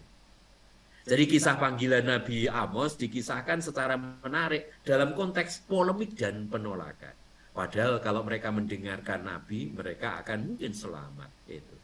Walaupun dia berdoa, tetap berdoa menyampaikan sabda kenabian, dia ditolak dan diusir. Itu. Dan ketika nabi itu diusir, artinya suara Tuhan tidak didengarkan, maka apa ya kehancuran ada di ambang pintu. Dan itu nanti benar. Itu sabda Tuhan itu penting sekali yang disampaikan oleh nabi. Itu maka misalnya panggilan Samuel diawali dengan kata-kata menarik. Pada masa itu firman Tuhan jarang, penglihatan pun tidak sering. Maka kitab-kitab kenabian ini mau memberikan kesaksian bahwa kata kenabian itu penting, walaupun menyakitkan telinga. Oh itu biasanya kita nggak suka dengan kata-kata kebenaran, tapi itu menyelamatkan. Itu biasanya kita benci. Itu nanti Yesus pun juga ditolak, bahkan dibunuh. Itu. Tapi mereka yang mau mendengarkan kata-kata yang keras tidak enak itu nanti akan menjadi awal dari keselamatan. Sayangnya nabi ini ditolak, Amos ini ditolak dan diusir. Itu Amasya itu seorang imam yang bekerja di kerajaan itu mengatakan, "Lihat, pergilah, hanyalah ke tanah Yehuda." Wah itu karena dia memang berasal dari Yehuda. Itu kan jadi Amos ini pergi ke utara, ke luar negeri, ke negeri tetangga tapi masih saudara mereka. Itu jadi dia usir, "Lihat." Wah itu suka sebutan ini suatu sentilan atau ejekan itu. "Lihat orang yang suka ya. Pergilah, nyalah ke tanah Yehuda, tanahmu sendiri, cari makan di sana, jangan di sini, jangan bernubuat di sini." Itu jadi suatu kata-kata yang sangat tidak mengenakan yang dikatakan oleh Amasya ini. Jadi menarik bahwa dalam cerita Amos ini panggilan Amos itu terjadi dalam konteks konflik dan penolakan. Konflik antara seorang imam dan dengan seorang nabi ini menarik, memalukan dalam tanda petik. Itu sentilan juga untuk para imam. Itu bahkan namanya pun sangat berkaitan antara Amasya dengan Amos. Itu 2 kata yang berakar dari akar kata yang sama. Amas itu artinya membawa, memuat. Itu. Nah, Amos barangkali memuat sabda Tuhan, sementara Amasya memuat ya keinginan, ambisi, jabatan, kekuasaan itu. Ini jangan menjadi sentilan yang bagus sekali barangkali. Setiap orang barangkali memuat sesuatu dalam dirinya, entah apa itu, dan itu yang akan menggerakkan kita. Tapi Amos memberikan kesaksian bagaimana yang dia bawa, yang dia muat, seperti kata nama arti namanya sendiri adalah sabda Tuhan, walaupun ditolak oleh bangsa Israel itu. Penolakan untuk mendengarkan suara kenabian itu akhirnya mempercepat kehancuran Israel. Dan ini kalau boleh mengatakan sedikit sebagai catatan akhir para saudara, itu bahwa Amos juga menampilkan suatu jenis sastra yang menarik, bahwa hukuman Tuhan memang lalu kemudian dijatuhkan. Dan menarik bahwa Amos sudah mengatakan ini sejak awal, bahkan di bagian kedua itu di pusat khotbahnya itu. Dan menarik bahwa dia menggunakan madah dalam konteks penghakiman. Itu sungguh mengagetkan ini. Bahwa 2-3 kali kalau tidak salah muncul bentuk gaya ini. Sebab sesungguhnya dia yang membentuk gunung-gunung dan menciptakan angin, yang memberitahukan kepada si manusia apa yang dipikirkannya, yang membuat fajar dan kegelapan, yang berjejak di atas bukit-bukit bumi. Tuhan Allah semesta alam, itulah namanya.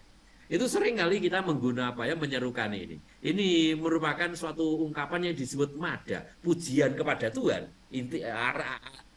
Sebetulnya aslinya merupakan madah itu. Tetapi menarik sekali Nabi ini menggunakan dalam konteks dan dengan tujuan yang sangat mengagetkan. Karena Amos menggunakan madah ini bukan untuk menampilkan itu keagungan Tuhan yang maha kuasa, walaupun itu benar. Itu Tuhan Maha Kuasa biasanya disebut oleh umat dalam konteks ia menolong umatnya. Namun di sini menarik ini. Jadi Tuhan biasanya dipuji ini untuk menolong kita. Tapi Amos menggunakan kata kedahsyatan Tuhan, kemahakuasaan Tuhan ini untuk menghukum Israel. Jadi jangan main-main seolah-olah Tuhan ini Allah semesta alam, Tuhan itulah namanya. Tapi disebut itu bahwa dia yang dahsyat ini akan menghukum Israel. Itu yang sangat dalam tanda petik menyedihkan. Juga di dalam bab selanjutnya, bab 6 ayat 8-9 ini. Dia yang membuat bintang kartika, mengubah kekelaman menjadi pagi dan membuat siang gelap seperti semesta, seperti malam. Jadi Tuhan yang berkuasa atas apapun ini nanti. Itu Tuhan adalah namanya ini. Nanti akan menghukum Israel. Bahkan nanti di bagian akhir bab 9 itu juga sekali lagi dikatakan. Tuhan semesta alam lah yang menyentuh bumi sehingga bergoyang dan semua penduduknya berkabung. Wah, itu nanti akan menghukum Israel. Itu dengan kekuasaannya yang dahsyat itu menghukum Israel. Ini hal yang menyedihkan tentunya. Dan Israel memang nanti dihukum.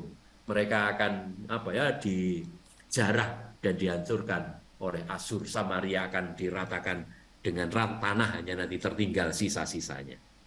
Itu. Namun menarik para saudara, di bagian akhir Amos ini walaupun menceritakan tentang penghukuman yang akan terjadi pada Israel, tetapi dia juga diminta untuk mewartakan harapan bagi umat Israel. Walaupun harapan itu harus melewati suatu proses pemurnian yang panjang. Ini dikatakan misalnya dalam ayat bab 9 ayat 11-12. Pada hari itu, tapi nanti masih jauh ya, hari itu kita tidak tahu persis, Amos juga tidak tahu persis. Itu, aku akan mendirikan kembali pondok Daud yang telah roboh.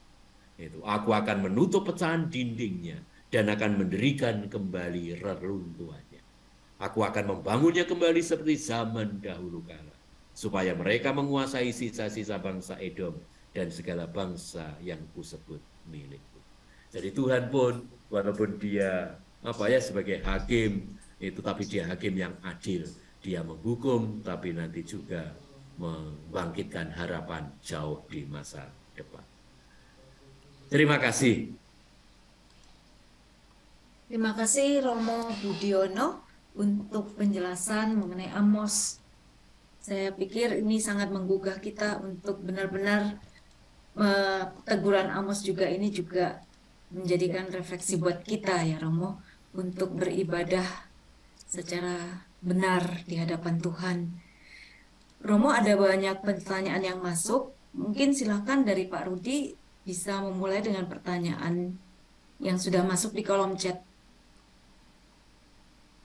Silakan Pak Rudi. Ya, terima kasih. Ada beberapa yang masuk ke saya, mungkin nanti juga ada yang ke Bu Lina atau juga ke Bu Ellen. Kebetulan yang desainnya sedikit. Yang pertama dari Pak Yohanes Kasyanto. Ini, apakah Amos menulis kitabnya sendiri atau mempunyai asisten seperti nabi-nabi yang lain, mengingat isinya memahami apa yang dihadapi Israel? Ini pertanyaan informatif, Ramo, mungkin ini dulu. Iya. Baik. Menurut sebagian ahli, termasuk juga dulu profesor yang mengajar saya, Amos nampaknya ditulis jauh lebih kemudian. Itu. Tapi pesan-pesannya barangkali dijaga oleh umat. Mereka mungkin meneruskannya tidak secara langsung secara tertulis, tapi secara lisan. Baru ditulis zaman kemudian. Itu. Bahkan ada yang mengatakan mungkin Amos itu baru ditulis ya 150 sampai 200 tahun setelah zaman Amos. Setelah mereka menjumpai bahwa apa yang dikatakan Amos memang benar itu. Sayangnya lalu kemudian kita dulu tidak mendengarkan Amos, sekarang benar ini. Nah, itu. Jadi itu nampaknya salah satu dugaan itu seperti itu. Itu salah satunya diambil kesimpulannya dari warta pengharapan tadi. Itu. Jadi nanti dalam zaman kemudian bahkan apakah ditulis setelah pembuangan kita tidak tahu. Bisa jadi sebelum pembuangan itu. Jadi melewati setelah orang Yehuda sendiri mau mengalami peristiwa buruk itu. Bukan hanya bangsa Israel di utara yang sudah hancur 1,5 abad sebelumnya. Itu jadi kata-kata Amos itu dirasakan kebenarannya setelah mereka kapok mengalami sendiri apa yang dikatakan Amos itu benar. Itu menarik ya. Memang manusia itu tidak gampang itu. Biasanya kita mencatat hal-hal tertentu yang baik, setelah itu baru kita kapok. Pada waktu kita ya enggak itu. Seperti para mahasiswa atau para frater ya itu baru mencatat apa yang dikatakan oleh pengajar pada waktu mau ujian. Wih, ternyata ya. Seperti itu. Ya. Terima kasih. Monggo Pak Rudi dilanjutkan yang masuk. Oh iya, Bu. Pak Rudi. Ada saya tinggal 2 pertanyaan untuk dari Saudara Philip Aquila Salvator. Apakah yang diwartakan Nabi Amos masih relevan sampai sekarang? Ini godaan, kekayaan, ibadat yang membosankan terjadi. Apakah bagi kita orang Katolik, di mana ajaran gereja mengajarkan keseimbangan tindakan nyata dengan ibadat dan lain-lain, bisa tertimpa hukuman bila tidak mempraktikkan ajaran tersebut? Lalu bagaimana dengan inkulturasi yang berlebihan? Saya yakin sangat aktual, sangat aktual itu. Ya, terus lalu bagaimana dengan inkulturasi yang berlebihan? Terputus-putus ini. Bentar, monggo. Cek. Pak Rudi mohon diulangi, saya. Oke, Romo. Tadi sinyalnya Romo warna merah. Warna merah, warna kuning. Sebentar, saya ulangi. Dari Saudari Philip bahwa apakah yang diwartakan Nabi Amos ini masih relevan sampai sekarang? Godaan kekayaan, kemudian ibadat yang membosankan, dan terutama untuk orang Katolik, itu di mana ajaran gereja mengajarkan keseimbangan dan tindakan nyata dengan ibadat. Jadi antara ibadat dan ajaran gereja supaya ada keseimbangan. Apakah bisa tertimpa hukuman bila tidak mempraktikkan ajaran tersebut? Dan pertanyaan berikutnya terkait inkulturasi yang berlebihan, Romo. Jadi ini ada beberapa pertanyaan yang kemudian apakah Nabi Amos mengkritik kemunafikan? Tadi sudah dijelaskan oleh Romo, mungkin bisa digarisbawahi kembali.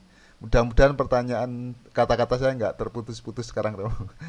Silakan, Romo, mungkin ada beberapa hal. Iya, ini suaranya masih tersendat-sendat ya. Cek. Bentar. Mungkin Bu Ellen kalau suara saya Saya sudah ya, semoga bisa tertangkap semua. Suara saya oke. Iya, Romo.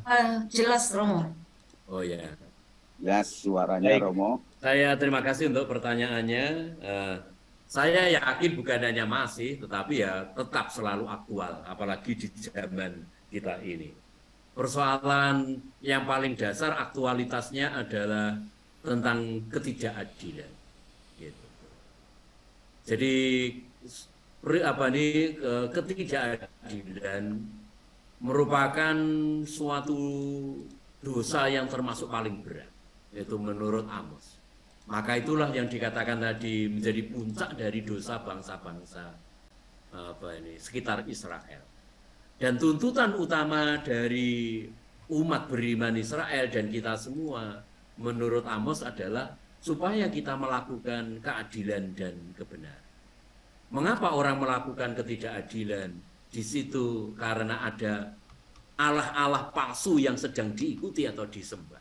Saya kira di zaman kita korupsi, pencarian kekayaan yang tidak legal, yang tidak adil dan sebagainya. Suatu bentuk bahwa kita sedang melakukan pemberhalaan. Berhalanya apa? Ya berhalanya kekayaan itu sendiri. Oh, itu berhalanya. Ketika orang mencari kekayaan dengan cara yang berlebihan dan tidak sah, tidak adil, di situ Allahnya. Allahnya adalah ya kekayaan itu sendiri. Orang yang mencari jabatan dengan cara-cara kotor, di situ berhalanya di situ. Berhalanya adalah jabatan itu sendiri atau apapun yang di luar Tuhan. Nah, ini satu hal yang sangat-sangat aktual bahkan juga di zaman kita ini. Yang kedua tentang ibadat. Itu. Apa yang dikatakan Amos saya kira tadi sudah saya katakan, saya kira sudah cukup clear. Seperti zaman kita ini di mana kita semua mungkin orang yang sedang kemaruk agama. Atau sedang pubernya, sedang senang-senangnya agama. Kalau mau mengatakan itu. Di mana-mana peribadatan luar biasa. Orang pakai atribut-atribut. Wah, itu di mana-mana. Berita-berita di internet nanti tentang artis-artis yang dibicarakan yang tentang agamanya apa. Oh, itu kita begitu senang sekali ngurusi agama. Oh, itu senang sekali membuat tempat-tempat ziarah dan ibadat macam-macam. Itu. Tapi menarik sekali ini kekritisan Amos. Bukan berarti bahwa Tuhan tidak senang bahwa kita beribadah. Tetapi menurut Amos bahwa itu bukan hal yang paling utama untuk mengikuti Allah Israel. Tuhan menuntut hal yang lebih penting, yakni cinta kasih dan keadilan. Ini pesan dari Amos. Tuhan tidak sedang bahwa lalu mengatakan bahwa hal-hal peribadatan tidak perlu. Enggak. Perlu sejauh perlu. Tidak perlu berlebihan juga. Belum tentu bahwa orang yang lalu kemudian beribadat macam-macam itu juga suci hidupnya. Syukur kepada Allah kalau sudah suci hidupnya. Bukan berarti bahwa kita tidak perlu beribadah, tidak.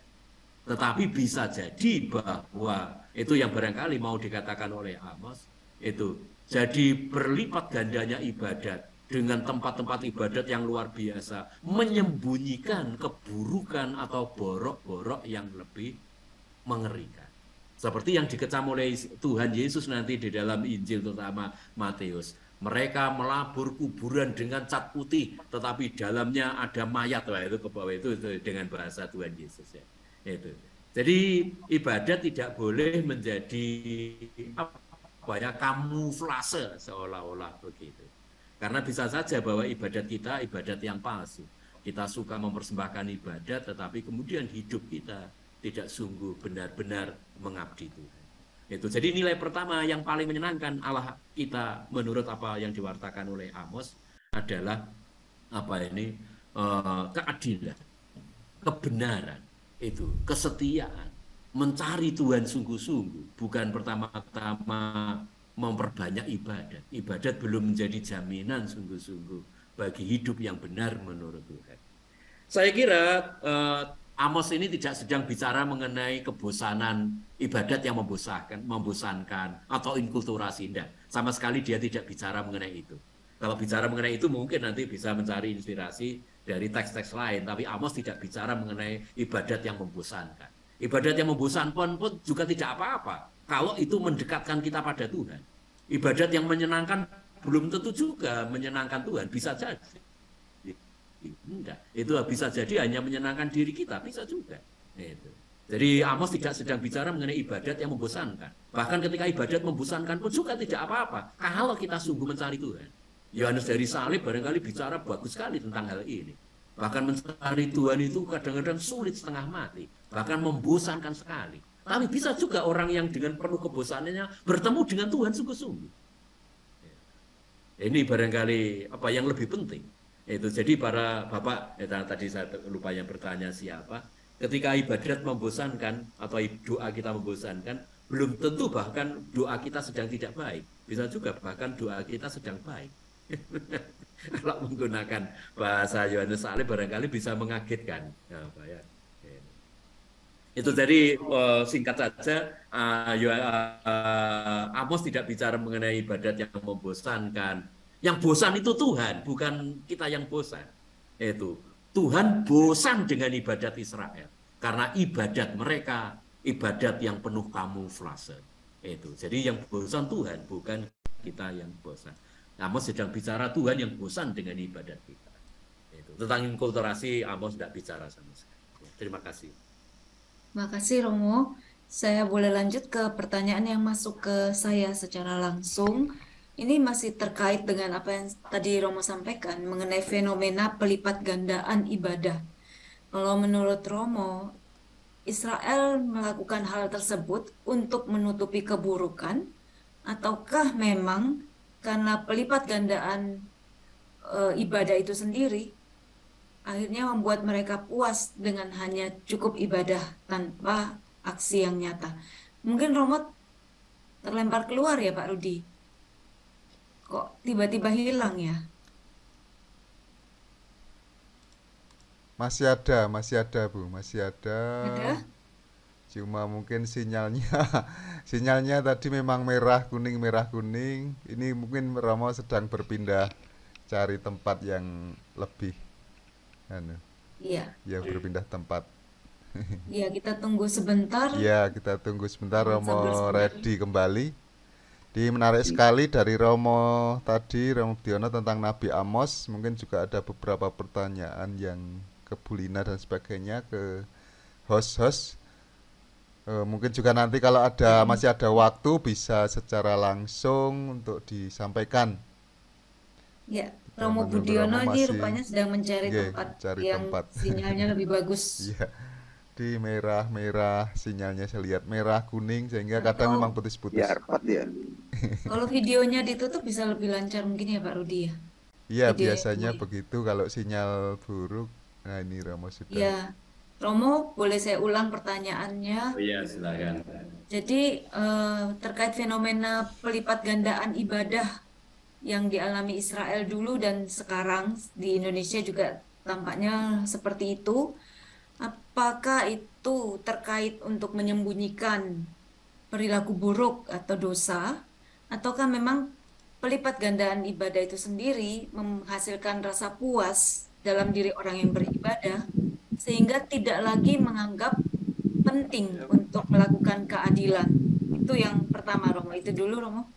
Yang mana, Romo? Oh ya, saya kira dua-duanya bisa mungkin, tergantung apa ya konteksnya, di mana, siapa itu. Bagi orang-orang tertentu bisa juga bahwa ibadatnya untuk menyembunyikan kejahatan. Sebagai contoh misalnya ini sedikit ilustrasi ya, itu ketika saya di Itali, itu saya diceritai oleh Romo konfrater saya, seorang Romo Karmel yang menjadi pastor paroki di Sisilia.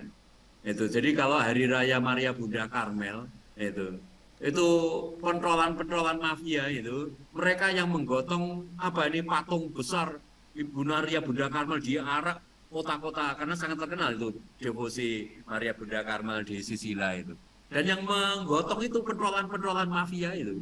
Itu karena mereka juga yang menyumbang paling banyak untuk gereja katanya itu. Jadi, tapi hasil dari tindakan kejahatan, uangnya mereka banyak, itu disumbangkan ke gereja itu. Contoh itu kan konteks itu, sehingga kecaman dari Amos barangkali mengenal kalau ceritanya seperti itu. Tapi bisa juga kecaman Amos itu juga berguna bagi kita tipe lain, yakni kita yang sedang senang agama, seperti yang saya katakan itu kemaruk agama. Dan mungkin mayoritas orang Indonesia sedang seperti ini. Jadi tidak apa-apa, bukan berarti lalu kemudian kita harus, ya sudah kalau gitu kita nggak usah ibadat atau enggak. Apa yang penting adalah mematangkan tindak iman kita ini, mematangkan dan mendalami kehidupan rohani kita. Sehingga lalu iman tidak hanya merupakan suatu tindakan lahiriah, karena bisa saja bahwa lalu kemudian tindakan kita ini hanya lahiriah.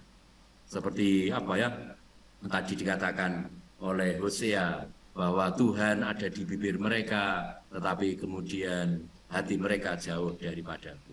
Atau Yesus hanya itu berteriak Tuhan, Tuhan, tapi tidak melakukan kehendak Bapa. Itu. Jadi ini merupakan suatu panggilan terus-menerus untuk memurnikan. Saya kira lalu kemudian setiap orang beriman harus berjuang semakin mendalami imannya. Yang repot adalah atau yang barangkali di zaman kita ini itu orang puas dengan apa yang ada dalam penampakan atau lahirnya. Dengan apa ya misalnya atribut-atribut keagamaan tertentu, pakaian tertentu, itu tapi kemudian pendapatnya sangat ekstrim, itu mempunyai tempat beribadatan yang bagus, ibadat yang mewah-mewah, megah-megah, atribut-atribut keagamaan lengkap, tetapi kemudian membenci sesama, apa ini jahat terhadap agama lain, itu tidak sampai kedalaman. Disitulah persoalannya mungkin lalu Amos itu carilah Tuhan, itu bukan cari kepuasan di dalam beragama, itu cari Tuhan. Itu yang mau dikatakan. Mungkin untuk zaman sekarang ada dua aktualisasi penting kalau berkaitan dengan ibadat tadi. Ya, ini masih ada pertanyaan terkait tadi Romo mengenai persembahan kepada gereja yang dilakukan berasal dari tindak kejahatan. Kalau menurut Nabi Amos, itu harusnya sikap gereja seperti apa, Romo? Apakah sumbangan-sumbangan yang masuk hasil korupsi itu boleh diterima enggak untuk membangun gereja? Konkretnya mungkin seperti itu, Romo. Iya, iya. Itu agak repot di sini ya. Itu mungkin yang menerima harus mengetahui dari mana uangnya ketika dia tidak tahu ya barangkali tidak berdosa.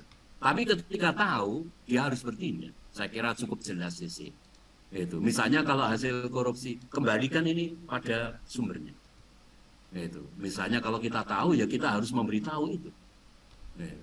Jadi kalau misalnya kita tidak tahu ya barangkali kita tidak ikut berdosa, tapi kemudian ketika tahu barangkali lalu kemudian kita harus bertindak. Kalau itu hasil dari misalnya korupsi ya dikembalikan supaya dikembalikan kepada siapa yang berhak untuk memiliki. Itu saya kira prinsip umum ya ketika kita tahu ini. Ya. Terima kasih. Ya saya lanjut satu lagi dari yang masuk ke saya masih ada 4 sih Romo. Nggak tahu di Pak Rudi masih ada? Ini, Tinggal satu Bu, tinggal satu oh iya, pertanyaan yang ini ada 4, saya bacakan dulu satu Romo. Apakah peran penting Imam Amasya semasa Yerobeam di Israel sehingga merasa tersaingi oleh Nabi Amos, Romo? Oh ya, karena barangkali kritik-kritiknya Amos kan tidak menguntungkan dia. Itu. Karena ini bagian dari kekuasaan mendapatkan keuntungan dari praktek-praktek yang mereka lakukan. Itu. Juga mungkin kan dia jadi bagian kelas menengah, itu kan menengah atas, itu. Yang disokong barangkali oleh juga hasil dari praktek-praktek yang tidak adil itu. Nampaknya itu yang terjadi. Kita tidak mendapat data persis atau eksplisit dari situ. Tapi dia menjadi bagian dari kekuasaan. Dan kekuasaan ini disokong barangkali oleh ketidakadilan yang terjadi di situ. Sehingga kata-kata Amos yang mengkritik itu lalu menjadi suatu ancaman bagi dia. Ya Romo, ini masih dari penanya yang sama Pak Yohanes Kasianto. Pada ayat Amos 8 ayat 9, pada hari itu akan terjadi, demikianlah firman Tuhan Allah, aku akan membuat matahari terbenam di siang hari dan membuat bumi gelap pada hari yang cerah. Itu terkait gerhana matahari ya Romo. Nah itu bagaimana hubungannya dengan hukuman Tuhan maksudnya Romo? Saya kira tidak hanya bahasa simbolis. Bahasa simbolis bahwa mereka suatu kali nanti akan menghadapi suatu masa yang berat. Gitu ya Romo. Oke. Tapi itu berarti terkait gerhana matahari benar ya Romo? Saya kira bahasa simbolis untuk membahasakan bahwa pengalaman atau kejadian yang akan mereka alami atau menimpa mereka seperti sebuah gerhana. Artinya terang tidak ada. Gitu. Jadi mereka ketika misalnya nanti akan dihancurkan oleh Asur, itu seperti hidup di tengah gerhana. Artinya itu jadi bukan hanya sekedar gerhana matahari. Karena gerhana matahari tidak menimbulkan efek apa-apa kan. Itu kemarin ada gerhana matahari Anda ya tenang-tenang saja. Jadi bukan hanya sekedar bahwa Tuhan nanti memberi gerhana matahari, dan gerhana mataharinya ada kejadian politik yang sangat berat, bahwa negara mereka, kota mereka yang mereka banggakan akan dihancurkan oleh musuh. Itu gerhananya di situ, kegelapan artinya. Ini masih dari penanya yang sama, Romo. Dalam perjanjian baru kita mengenal 8 sabda bahagia. Dalam Amos ada 8 sabda melawan bangsa-bangsa. Apakah arti angka 8 itu mempunyai arti simbolis, Romo? Iya, 7 tambah 1. Lebih banyak ya, 3 dan 4 itu tadi ya, Romo ya? 3 bahkan 4 ini, 7 sempurna lalu 1. Oh, baik, Romo. Ya, itu dulu dari Pak Rudi, silakan Pak. Ya, dari saya masih ada dari saudara Mas Sora Polinaris. Ini semoga saya tidak putus-putus sekarang. Bukankah Amos itu gembala? Bagaimana ia bisa tahu dalam tanda kutip lembu-lembu Basan itu berbeda dengan kehidupan rakyat jelata? Jadi lembu-lembu Basan dalam tanda kutip itu berbeda dengan kehidupan rakyat jelata. Itu pertanyaannya seperti itu. Iya. Baik, jadi Amos ini selain dia menjadi peternak, tapi juga menjadi pedagang. Nampaknya selain berdagang ternak, tapi dia juga pengumpul buah-buahan tertentu. Dan dia nampaknya berdagang sampai utara. Dari Tekoa, itu dia ke Bethlehem, ke Yerusalem. Itu jaraknya kalau sampai Yerusalem mungkin bisa ya 15-an kilo. Lalu kemudian ke utara lagi sampai di Samaria, saya tidak tahu. Tapi tidak jauh sekali untuk ukuran waktu itu. Karena Tuhan Yesus di zaman kemudian ya biasa sekali jalan dari Galilea, Nazaret ke Yerusalem 120 kilo itu sesuatu yang normal sekali. Itu jalan kaki. Itu mungkin sampai di Samaria barangkali ya 50, 60, 70 kilo. Dia berdagang sampai di sana. Karena dia berdagang pastilah dia juga berkeliling kemana-mana. Itu dia masuk ke lorong-lorong pasar, kehidupan itu merekam kehidupan sehari-hari. Jadi Amos paham sungguh dengan detail, dengan teliti kehidupan mereka. Dia tahu penderitaan orang biasa, orang kecil dan sebagainya. Yang dia tahu juga rumah-rumah besar, rumah mewah. Itu tembok kota Samaria yang tadi saya tampilkan. Itu jadi ada yang tembok kotanya 1,5 meter, ada tembok bangunan yang lebar sekali. Jadi itu dari data arkeologi saja bisa kelihatan, dan Amos apa yang dia tulis dalam lukisan terjadi sungguh bahwa dia melihat kesenjangan yang luar biasa antara mereka yang barangkali kuat dengan mereka yang lemah. Oleh karena itu lalu kemudian dia membahasakan dengan bahasa itu lembu-lembu Basan. Mungkin pada zaman Amos sebutan itu sudah umum sekali. Tentunya hasil lembu-lembu Basan dibawa juga sampai di Samaria, susunya, dagingnya dijual di sana. Orang tahu itu ini lembu dari mana? Oh, lembu Basan. Itu gemuk-gemuk, dagingnya tebal dan sebagainya. Sehingga lalu menjadi sebutan satiris itu, menjadi satir bagi orang-orang yang kaya yang mungkin karena gemuk dan sebagainya. Di zaman itu yang gemuk itu biasanya dipuji zaman itu. Orang sekarang yang dipuji kan waduh langsing kan. Enggak, dulu zaman saya kecil saja kalau ada teman yang gemuk itu dipuji. Waduh, kamu gemuk artinya makmur hidupnya. Itu. Di zaman dulu kita kekurangan makan, gemuk itu baik. Hanya sekarang kita kan zaman makmur kan, itu sehingga agak gemuk sedikit ibu-ibu sudah malu ya. Di zaman dulu saya kecil itu gemuk itu dipuji, sehingga tidak perlu malahan karena rata-rata orang itu kurus zaman dulu, langsing. Itu karena makanan masih jarang, makanan masih mahal, kita nggak bisa mendapatkan makanan dengan gampang, itu uang ya sulit. Sehingga kalau misalnya ada sesuatu yang makmur, gemuk, itu dalam arti itu. Dan sapi-sapi di Basan itu terkenal gemuk karena itu darahnya subur rumputnya. Itu menjadi satir bagi orang-orang makmur. Iya, Romo. Ya, terima kasih. Ya, masih ada pertanyaan, Romo. Ini pada zaman Nabi Amos, apakah peran Raja Uzia dari Yehuda dan Yerobiam dari Israel dalam pengaturan kekayaan warga kerajaan dan dalam hal nabi kerajaan yang direkomendasikan. Begitu, Romo. Kalau kita baca kitab misalnya Ulangan, itu kitab Ulangan ditulis di zaman sebetulnya mereka sudah masuk di zaman kerajaan, ya, itu untuk mengingatkan kembali semangat persaudaraan mereka. Nampaknya memang praktek-praktek itu banyak sekali yang menyimpang. Dalam pelajaran beberapa tahun yang lalu saya pernah membahas ini kan, Raja Hosea, lalu Raja hanya ada dua Yosia dengan Hosea. Jadi hanya ada dua raja, Hizkia dengan Yosia. Ada dua raja yang dipuji di dalam sejarah Yehuda dari sekian banyak berpuluh-puluh itu. Itu menampakkan bahwa raja-raja Israel tidak bisa memimpin dengan baik. Itu nampaknya. Dan para nabi mengapa muncul?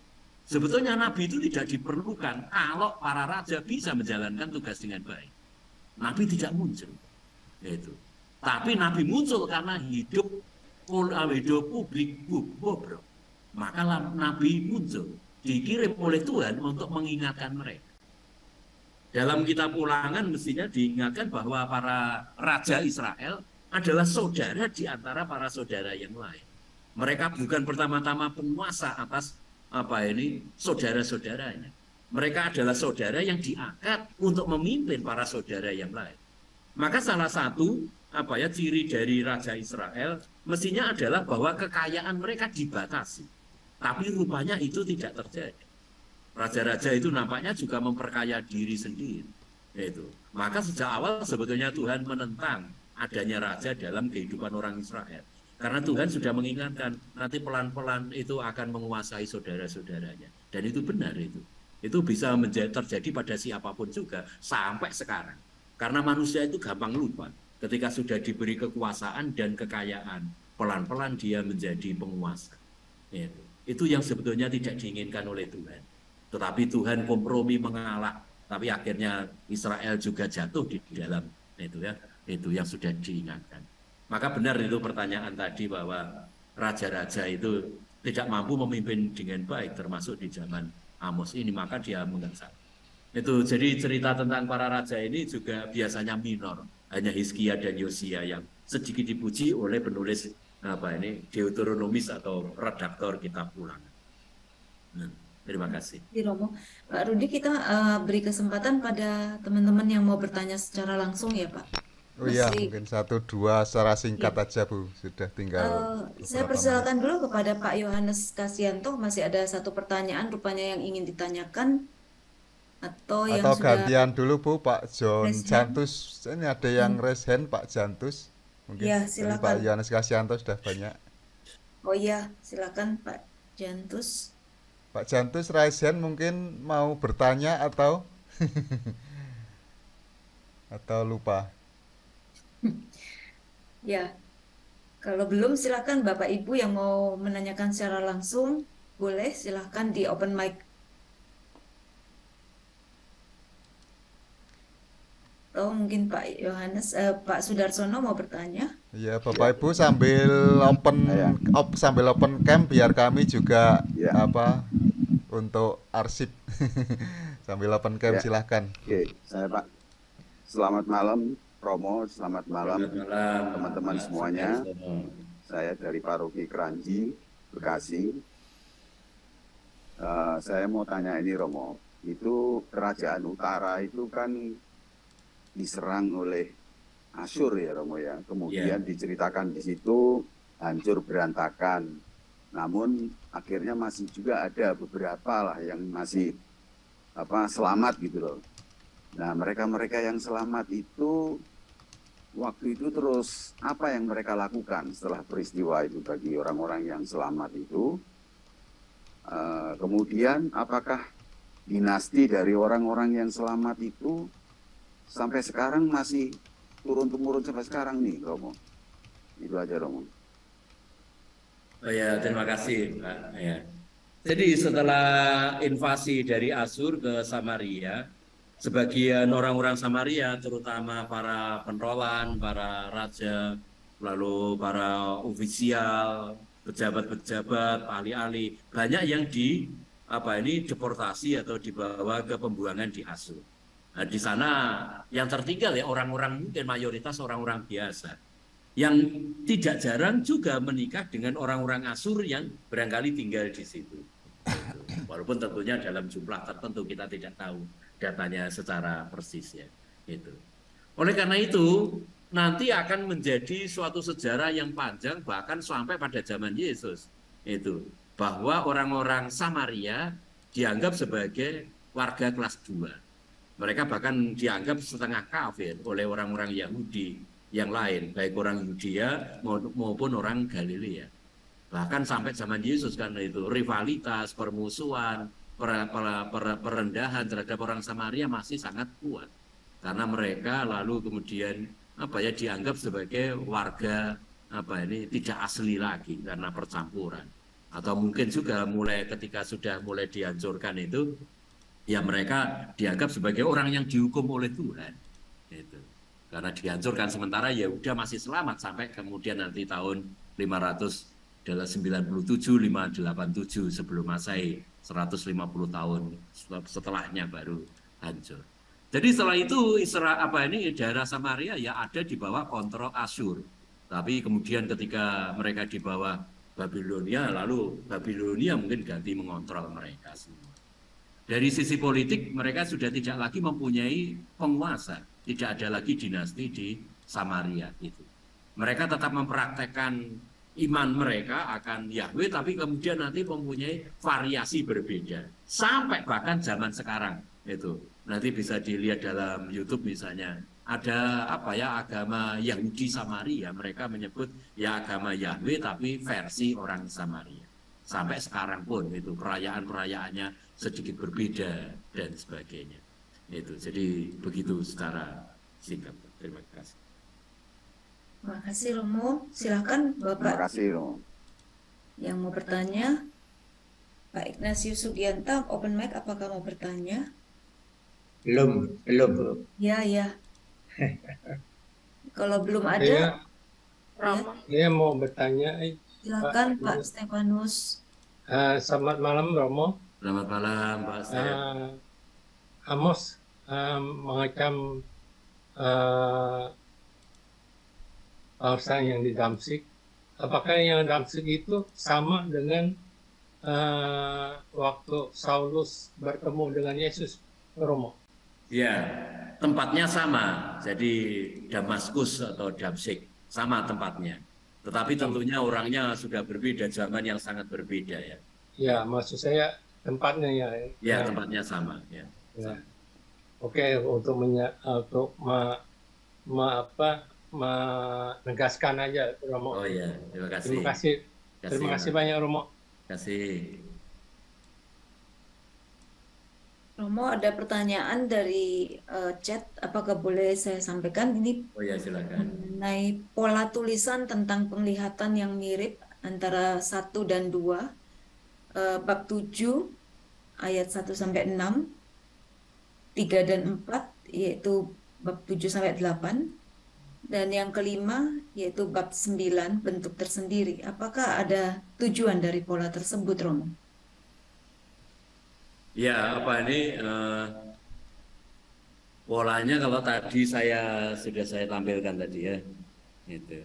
Jadi saya analisis itu menarik gitu. Jadi di dalam penglihatan yang pertama dan kedua diceritakan masih ada doa syafaat. Oh ya, saya lupa menampilkan di sini. Yang penglihatan yang lain tidak saya tampilkan. Jadi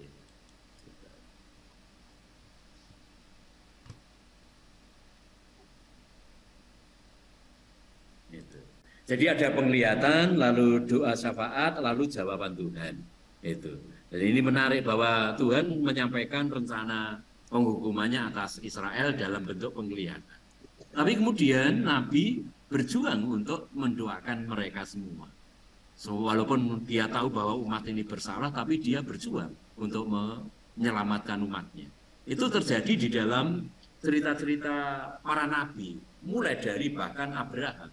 yang dia tahu bahwa Sodom dan Gomora melakukan kejahatan, tapi Abraham berdoa bagi mereka, bagi keselamatan bangsa itu. Juga Musa berdoa nanti jauh lebih banyak sekali, berkali-kali Musa berdoa bagi umat itu. Seperti yang saya katakan bahwa ini salah satu tugas esensial dari Nabi, mendoakan umat yang memang berdosa. Salah satu yang dimohon adalah Tuhan mengampuni orang berdosa ini. Itu kalau mereka dihukum seperti ini, lenyaplah mereka, seperti itu seolah-olah dikatakan. Itu, dan di sini salah satu hal yang bagus sekali yang diinspirasikan oleh para nabi adalah bahwa para nabi adalah mereka yang jago mencari argumen bagaimana membela umat. Itu. Maka kalau kita mau menjadi pendoa, salah satu tugas adalah mencari argumen supaya Tuhan itu berbelas kasihan kepada umat yang memang berdosa. Tapi ada alasan-alasan tertentu supaya mereka tetap bisa diampuni. Salah satu alasan yang ditampilkan dalam Amos ini adalah bahwa ya Yakub itu kecil, yaitu kalau kecil ya langsung habis nanti.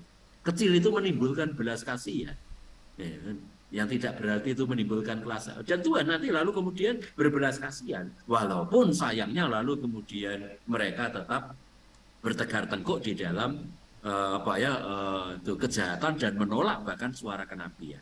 Maka penglihatan selanjutnya berbeda dengan struktur di dalam dua penglihatan yang pertama. Karena lalu kemudian Nabi tidak berdoa lagi bagi mereka. Karena sudah tidak mungkin lagi diselamatkan. Itu. Sehingga lalu memang hukuman harus dijatuhkan. Dan Tuhan lalu menjatuhkan hukuman atas mereka. Itu perbedaannya ya. Terima kasih. Terima kasih Romo. Silakan Pak Rudi, mungkin masih ada. Terima kasih. Sebenarnya sudah cukup Romo. Hanya ya kita sudah hampir jam 9. Hanya salah satu yang saya bold Romo dari Amos 5 ayat 14 dan 15 tadi tentang carilah yang baik dan jangan yang jahat, bencilah yang jahat dan cintailah yang baik dari Romo tadi. Ini sangat populer di negara kita Romo ya. Amar ma'ruf nahi munkar, ternyata sumbernya di sini. Tidak tahu apakah kutipannya dari sana, saya tidak tahu. Ya, kalau tidak ada mungkin ya kita tidak usah. Masih ada. Ada di chat saya tulis Pak. Oh ya. Bapak Ibu mohon menuliskan nomor telepon jika belum tergabung di dalam grup webinar sesuai dengan link pendaftaran webinar Nabi-Nabi Kecil untuk mendapatkan materi pada malam hari ini. Ini Romo, pertanyaan di chat nih, ajaran Amos dalam perjanjian baru digenapi pada Injil apa atau surat-surat apa? Inti di PB yang terkait dengan Amos apa Romo? Jadi di perjanjian baru kaitannya nubuat-nubuat atau dari ajaran Amos ini Romo, kaitannya dengan PB. Monggo. Saya tidak tahu apakah lalu kemudian harus mengutip ayat tertentu, ya banyak sekali tentunya. Itu misalnya bicara tentang keadilan banyak sekali di dalam Injil. Misalnya ya walaupun dalam bentuk yang lain tidak harus ya. Misalnya ketika Yesus bicara mengenai Lazarus yang miskin dan si orang kaya misalnya kan, ya itu juga bentuk inspirasi dari Amos dalam pewartaan Tuhan Yesus. Itu contoh. Ya, banyak sekarang. Itu hanya contoh-contoh saja. Saya kira digenapi kalau mendengarkan pertemuan kita yang pertama mungkin Ibu harus mengoreksi arti kata menggenapi. Mungkin pelajaran yang lalu harus dilihat kembali. Terima kasih. Ya, terima kasih Romo Budiono. Baik bisa dilihat di PowerPoint Romo Budiono atau ada juga di dalam YouTube, nanti kami bisa kirim juga linknya di dalam grup WA jika mau mendengarkan kembali pengajaran bulan lalu. Apakah kita bisa akhiri Pak Rudi ataukah masih ada yang... Saya kira cukup Bu. Cukup Bu Romo, mungkin ada closing dari Romo untuk dua pertemuan kita. Terima kasih. Banyak. Ya, jadi pertemuan kita akan dilanjutkan pada tanggal 11 Juni dan 25 Juni Bapak Ibu dengan mendalami Nabi Mika dan Hosea bersama Bapak Seto Marsunu dari LBI. Bapak Ibu mohon diagendakan waktunya. Sekian dari kami, silakan mungkin Pak Rudi atau ya, kalau baik. tidak ada kita Saya bisa kira lanjut. terima kasih sekali pada Romo Budiono yang kita sudah 2 kali berjumpa untuk webinar ini. Pengumuman berikutnya lewat grup. Yang belum bergabung di grup, jika berkenan silahkan bergabung di grup chat ke Bu Fajar. Untuk itu kita akhiri dengan doa penutup dan nanti berkat Lina. dari Romo. Nggih. Doa penutup dari Mbak Lina, silahkan Mbak Lina. Nanti mohon doa, mohon berkat dari Romo Budiono.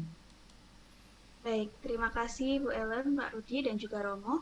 Bapak Ibu yang terkasih, mari kita tutup pertemuan kita hari ini dengan bersatu dalam doa.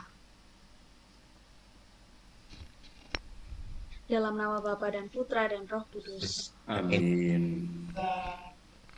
Allah Bapa yang penuh kasih, kami mengucap syukur kepadamu atas segala berkat dan penyertaan-Mu bagi kami, khusus dalam webinar kami pada malam hari ini. Ya Bapa, terima kasih atas Mu yang senantiasa menuntun kami. Semoga melalui apa yang disampaikan oleh Romo Budiono hari ini bagi kami, dapat semakin menguatkan iman kami, menambah pengetahuan iman kami, dan juga membuat kami untuk semakin padamu. Ajarilah kami ya Bapa, supaya kami dapat semakin menghayati dalam kehidupan kami sehari-hari. Bapa, sebentar lagi kami akan melanjutkan aktivitas kami akan beristirahat. Kiranya juga Bapa menyertai kami semua. Doa ini kami serahkan ke dalam tangan-Mu ya Bapa, dengan pengaturan Kristus Tuhan kami. Amin. Mohon Romo. Tuhan bersamamu dan bersama rohmu. Semoga kita sekalian, keluarga kita semua, komunitas kita, orang tua kita, para senior kita, mereka yang lemah dan sakit, anak-anak kita, orang muda kita, pekerjaan dan pelayanan, doa serta rencana kita dilimpahi rahmat dan perlindungan Allah yang Maha Kuasa, Bapa dan Putra dan Roh Kudus. Amin. Amin. Amin. Terima kasih semuanya. Terima kasih Romo. Terima kasih Romo. Selamat malam. Bapak Ibu. Terima kasih. Sampai Foto Bu Ellen. Sehat. Terima kasih Romo. Silakan Pak Rudi. Iya, selamat malam. Terima kasih Bu Ellen dan Panitia. Terima kasih. Terima kasih kembali. Itu ya Pak Rudi. Terima kasih kembali. Mohon maaf Ya. jika ada kekurangan. Sampai jumpa. Sudah Ya. difoto. Terima kasih. Ya. Selamat malam. Sampai bertemu Oke. di kelas 11 Malam. nanti. Ya, matur nuwun Romo, sugeng dalu. Turun, turun.